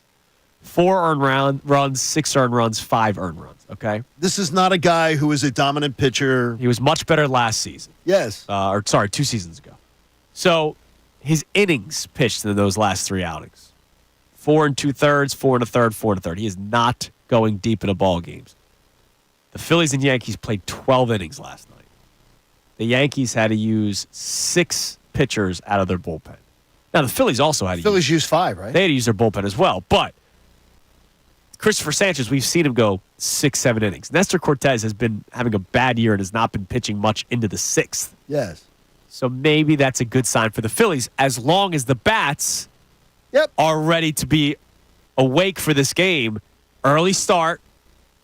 And oh, by the way, it's not like Nestor Cortez has some normal delivery. You're talking about wanting to see good swings? It's kind of tough when a guy is changing his windup and all that kind of stuff. By the way, there's been a little bit of whining, too, that the Phillies are going to travel to Seattle today. Whining from who? There's been a few comments about that there's an off day in Seattle. Now, Tom McCarthy wasn't whining about it, because Tom McCarthy was saying he was going to try to line up some golf out there. Good for him. Wait, who's whining? On an off day. There was a few commentaries about that they're doing the off day in Seattle, that I guess players wanted to leave tomorrow and fly to Seattle. Oh, Phillies players. Wanted to fly to Seattle tomorrow. They're flying today to get there to Seattle, I guess, acclimate to the time change. They have an off day tomorrow. Yeah, I don't know. Is Rob Thompson losing the locker room because of travel? No. 610, 630. I don't know that he, and from what I've always known, Rob was a guy who had taken into consideration what the players wanted to do. But reportedly, it was a little bit of an off day in Seattle. Man, I've never gone on a trip with my boys that someone hasn't complained about the travel plans. Like, you do some weird. Annoyed. You do some weird traveling with your boys. Just hit the planes. You wait like the last minute on stuff and everything. Yeah, baby. They're still like they were looking to good rent seats available. You were looking like to rent a van. The day before you were leaving on vacation. Now I'm going to get mad. But all right. I think they'll be okay. What do we have on the text line, Connor? We have a lot of people still checking in on the Phillies. Going to pull up our most recent stuff here. Tim Stillman in Audubon, New Jersey. Went full government name there, first and last. Hi, Tim. Says, why is no one mentioning that the starters have hit a wall? Wheeler and Nola have put the offense behind, and Sanchez is an unknown territory with how many innings he's thrown. We need a Wheeler dominant 4-hit, 8-strikeout game, and Nola to stop nibbling and use his stuff correctly. That may be the only thing to pull it out of like this tailspin. Well, it's been mentioned on the show, and it was also predicted on the show, because we didn't expect it to continue after the All-Star break, especially when Zach Wheeler, right before the break, was dealing with the back. Ranger Suarez was dealing with the back and comes out of the All-Star break dealing with the other side of his back. And the innings thing, I've been keeping an eye on that even before Suarez got hurt. I was just like, all right, something to keep it. Because remember, he started struggling a little bit, and it was the family. Well, he got hit theory. in the hand. He got hit in the hand. Right. And then after that, his family showed up. Theory. And now the back. I didn't look at the family theory that much. I looked at this point of the season, his innings were higher than they had ever been. And he's going to, well, I don't know if he still will. He was going to clearly surpass his overall innings. I've had other theories given to me, too, that when a man has his family in town, where for years he's never pitched. No, it's totally fair. He's never pitched in a season. But there's also other things that can take your legs out from under you. When you're used to pitching without that, that's what Cooper DeJean had. You're saying that. That's what ruined Carson Wentz's career. It's great. That's what a lot of people that's believe. Right. He got married. Yeah, a lot of people believe that. And it all went downhill after that. I think there's a lot of things that there could be happening. Ruined Carson Wentz's We career. can solve Philadelphia sports with one single chastity belt, boys. Exactly. Oh, you're gonna have to use a lot of chastity belts. 25 guys on the roster, man. Come on, bro. Yes. All right. So hopefully they get the win. Let's get one more text. Then we got. like I do with my students. They will get the win. All right, you're just this a Kincade guarantee? Speak it into existence. Yeah, I do think they're winning today, yes. All right, I think we're going to smile I've given Chunas guarantees, not today. Okay. Coward. You have your 2-0, by the way. I am 2-0. And we've got one more check in here coming after you, Andrew. No name on this one, but they say, Andrew. Well, then don't be a coward. Put your name on it. They say, Andrew, you're not worried about the bats going cold? You mean the thing that knocked them out of the playoffs the last 2 years? It's July 31st. So hopefully the bats wake up in August, and then all this crying and hiding under blankets that we've been doing this month is forgotten, and we laugh about it. But yes, the bats have gone cold the last 2 years. But I will also say this. One was in the World Series. The other was in the NLCS. They're pretty damn good. And they're going to get back to it again, I hope, as long as they wake up. And I think that they will soon. Just maybe not today. All right, coming up next, we have the Kincade and Salciunas Key 3, the 3 best minutes from today's show, followed by our crossover with Bob Cooney. Always love doing that. It's been a fun Wednesday, a spirited Wednesday today here on The Fanatic, and it continues for another segment, but it's time now for a little Olympic update. Westwood One Sports presents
Key 3 coming up in a minute, but nothing screams urgency like the Phillies lineup for today. Oh, no.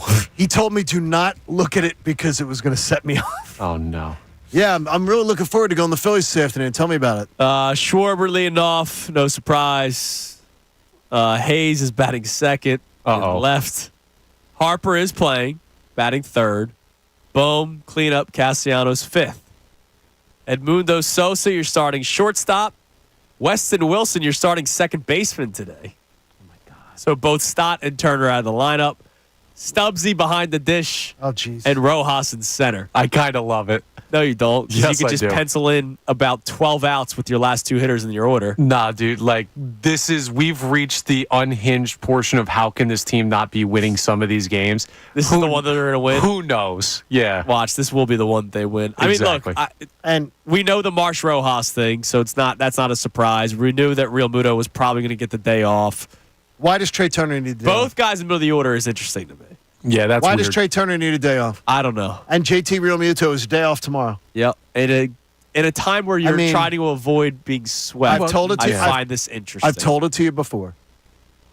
That greatest strengths, greatest weaknesses. The man has no urgency. The man has no urgency. Let's see how it plays out, He's Johnny. Leslie Nielsen in front of the burning building. Let's see how it plays out. It's time now for the Kincade Salciunas Key 3. Now, the Kincade Salciunas Key 3. Today's best. Johnny, good morning. And a good morning to you.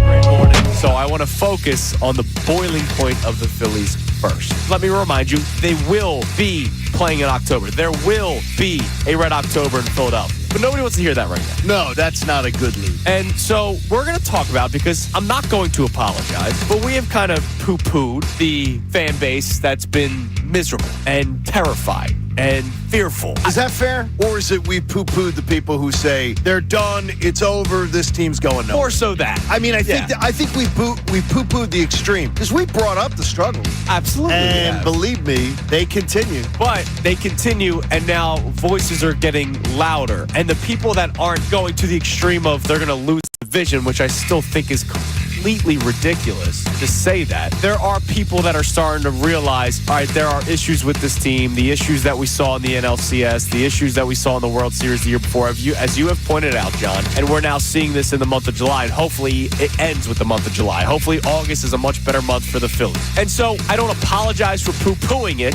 because we have talked about it, but clearly people are at a boiling point right now with the Phillies. That's different. The people who are at a boiling point, completely justified. There's no argument to be made. Just let me get on my soapbox. I'm pretty angry that they didn't get a center fielder. Like, you guys know how I felt since day one. And maybe Austin Hayes and the platoon of Marsh and Rojas is better than what it was before. It was. It is, right? Definitely. Definitely. It is better. But you don't think it's enough? You know how I feel about Rojas. You know how I feel about Brandon Marsh. Like, I think they're both stellar outfielders, right? Tremendous. Brandon Marsh with incredible plays yesterday in the field. 2 in 1 inning, right? With the, coming up to make the play in the right field and the one at the wall. He was great yesterday defensively. Went 0 for 6. Johan Rojas is a .230 hitter. Brandon Marsh strikes out way too much for a guy that doesn't hit well enough, right? Yeah, it's just, he has a major hole in his swing. You see glimpses from time to time, but you can't be striking out 50% of the time. And as you said, this is not revisionist history. So if somebody's tuning in today for Phillies reaction and saying, oh my God, this guy's overreacting just to get clicks. No, I've been saying this since opening day. You've been on Chisholm, though. It's the point I was. And look, do I think he's gonna hit 2 home runs a game? Like, no, I don't. I was not. I think he would have been loved in this city, his personality, and I'm disappointed by it, because I believe as good as your Phillies team can be, you can always get better. And they ignored center field, and that bothers me.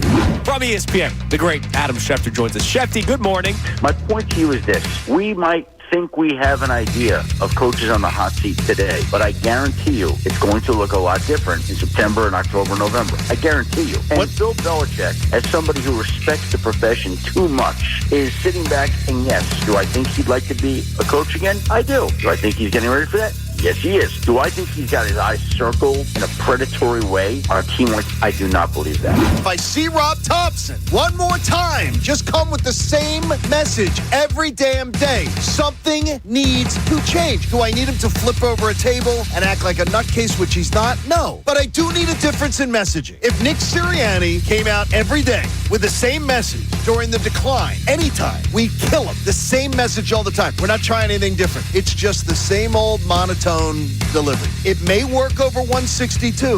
It doesn't work for urgency. And I believe that a sense of urgency is something that Rob Thompson teams have. Well, now, a couple of things. Okay. In response, let me start with the Topper thing. I get it, all right? I get it. Yes. Rob Thompson's messaging in late July, when you do have the lead, I believe still fits if this team can find something. Because if they find it, then we go, all right, Topper was right. If he does something ridiculous like flipping a table, maybe it doesn't. I don't want him to do that. Right. You know what I mean? I don't want him to be locker who he's room better not. than we do, right? Like, Correct. that might not fly in the locker room for all we know. He might let the players police the locker room, guys like Kyle Schwarber, Bryce Harper, right? And to this point, they're 23 games over 500, and so I don't want Rob Thompson to overreact to something just yet. But I get what you're saying about the messaging because it is the same thing every single day. All right, that's the Kincade Salciunas Key 3. And now it's time for our crossover, Bob Cooney. Bobby, did you like that lineup for the Phillies? Yeah, that's absolutely gross. That's urgency, isn't it? Yeah, well, yeah. I mean, off day tomorrow. They have an off day. I understand Real Muto. Even with an off day tomorrow? Yeah, I mean, night The 12 game, innings day last game night, after you mean? night. Yeah, but at some point. And then I guess I don't think Bryson Stott's getting a breather. I think it's the lefty-lefty. I think he's going to start platooning them. yeah, I've been pining all year. Just let Stott play. Let him go. He'll hopefully figure it out. But tomorrow's August. Yes, it is. He hasn't figured it out yet. So I wonder. Well, they got a lot of things they got to figure out. I wonder. I'm trying to think about this lineup. So Real Muto, day off. Rojas, March. It's the platoon. Turner's the confusing one. But Stott, this might be a platoon. This might be a. Look, older players, I don't mind. You get 2 days off. It's cool. Rest them today and you have off tomorrow. So it's 2 complete days off once in a while. But circumstances being what they are. No urgency. But Turner's struggling, too. He is. He just looks. He is. So maybe this is a mental reset. Yeah, it could be. That's what I think. But there's 3 other guys already out of the lineup. Like that's the I think the whole hard team thing. needs a mental reset. Yeah, it's different. It is different. All right, what do we got on the show, Bobby? I don't know, Andrew. I don't know what to say anymore. Amy Fadul's with us today. We got Jeff Mosher joining us. 1 o'clock. Tell us what the Eagles look like when they had those pads. Pads. That's it. Yeah, they were actually the hitting. shells, I'll tell Bob. you what. Yesterday, I'm watching. The highlights of it. It is so much different for a quarterback when he's got people rushing him like that with full pads. Because Jalen Hurts, smaller quarterback. Yeah. Not that he's not used to it by now, but how they think practicing isn't. All that important. It's just, it blows my mind. The last 2 years confused the hell out of me. I hit on it yesterday. It blows my mind that you're not practicing tackling at The all. Players Association legislated it out of the game in collective bargaining. Yeah. All right, Bobby. And the quality of play sucks. We'll be All right, listening. boys. Thank you, buddy. Join us and our generous partner, Window Nation and Door Nation with Andrew. He loves his new doors coming. Make a donation today to the American Association for Cancer Research. You can do it today at 975thefanatic.com/AACR because cancer research saves lives. Yep, that door comes on Monday. But first, we got to get through Hoop Night tonight, Connor. And then tomorrow Yes, is sir. Wendy's Burrito Day. Oh, hell yeah, baby. Work so we can eat. Can't wait, man. We got a lot in store for you tomorrow. We're looking forward to it. Kincade Salciunas, 97.5 The Fanatic. Fanatic Sports Update.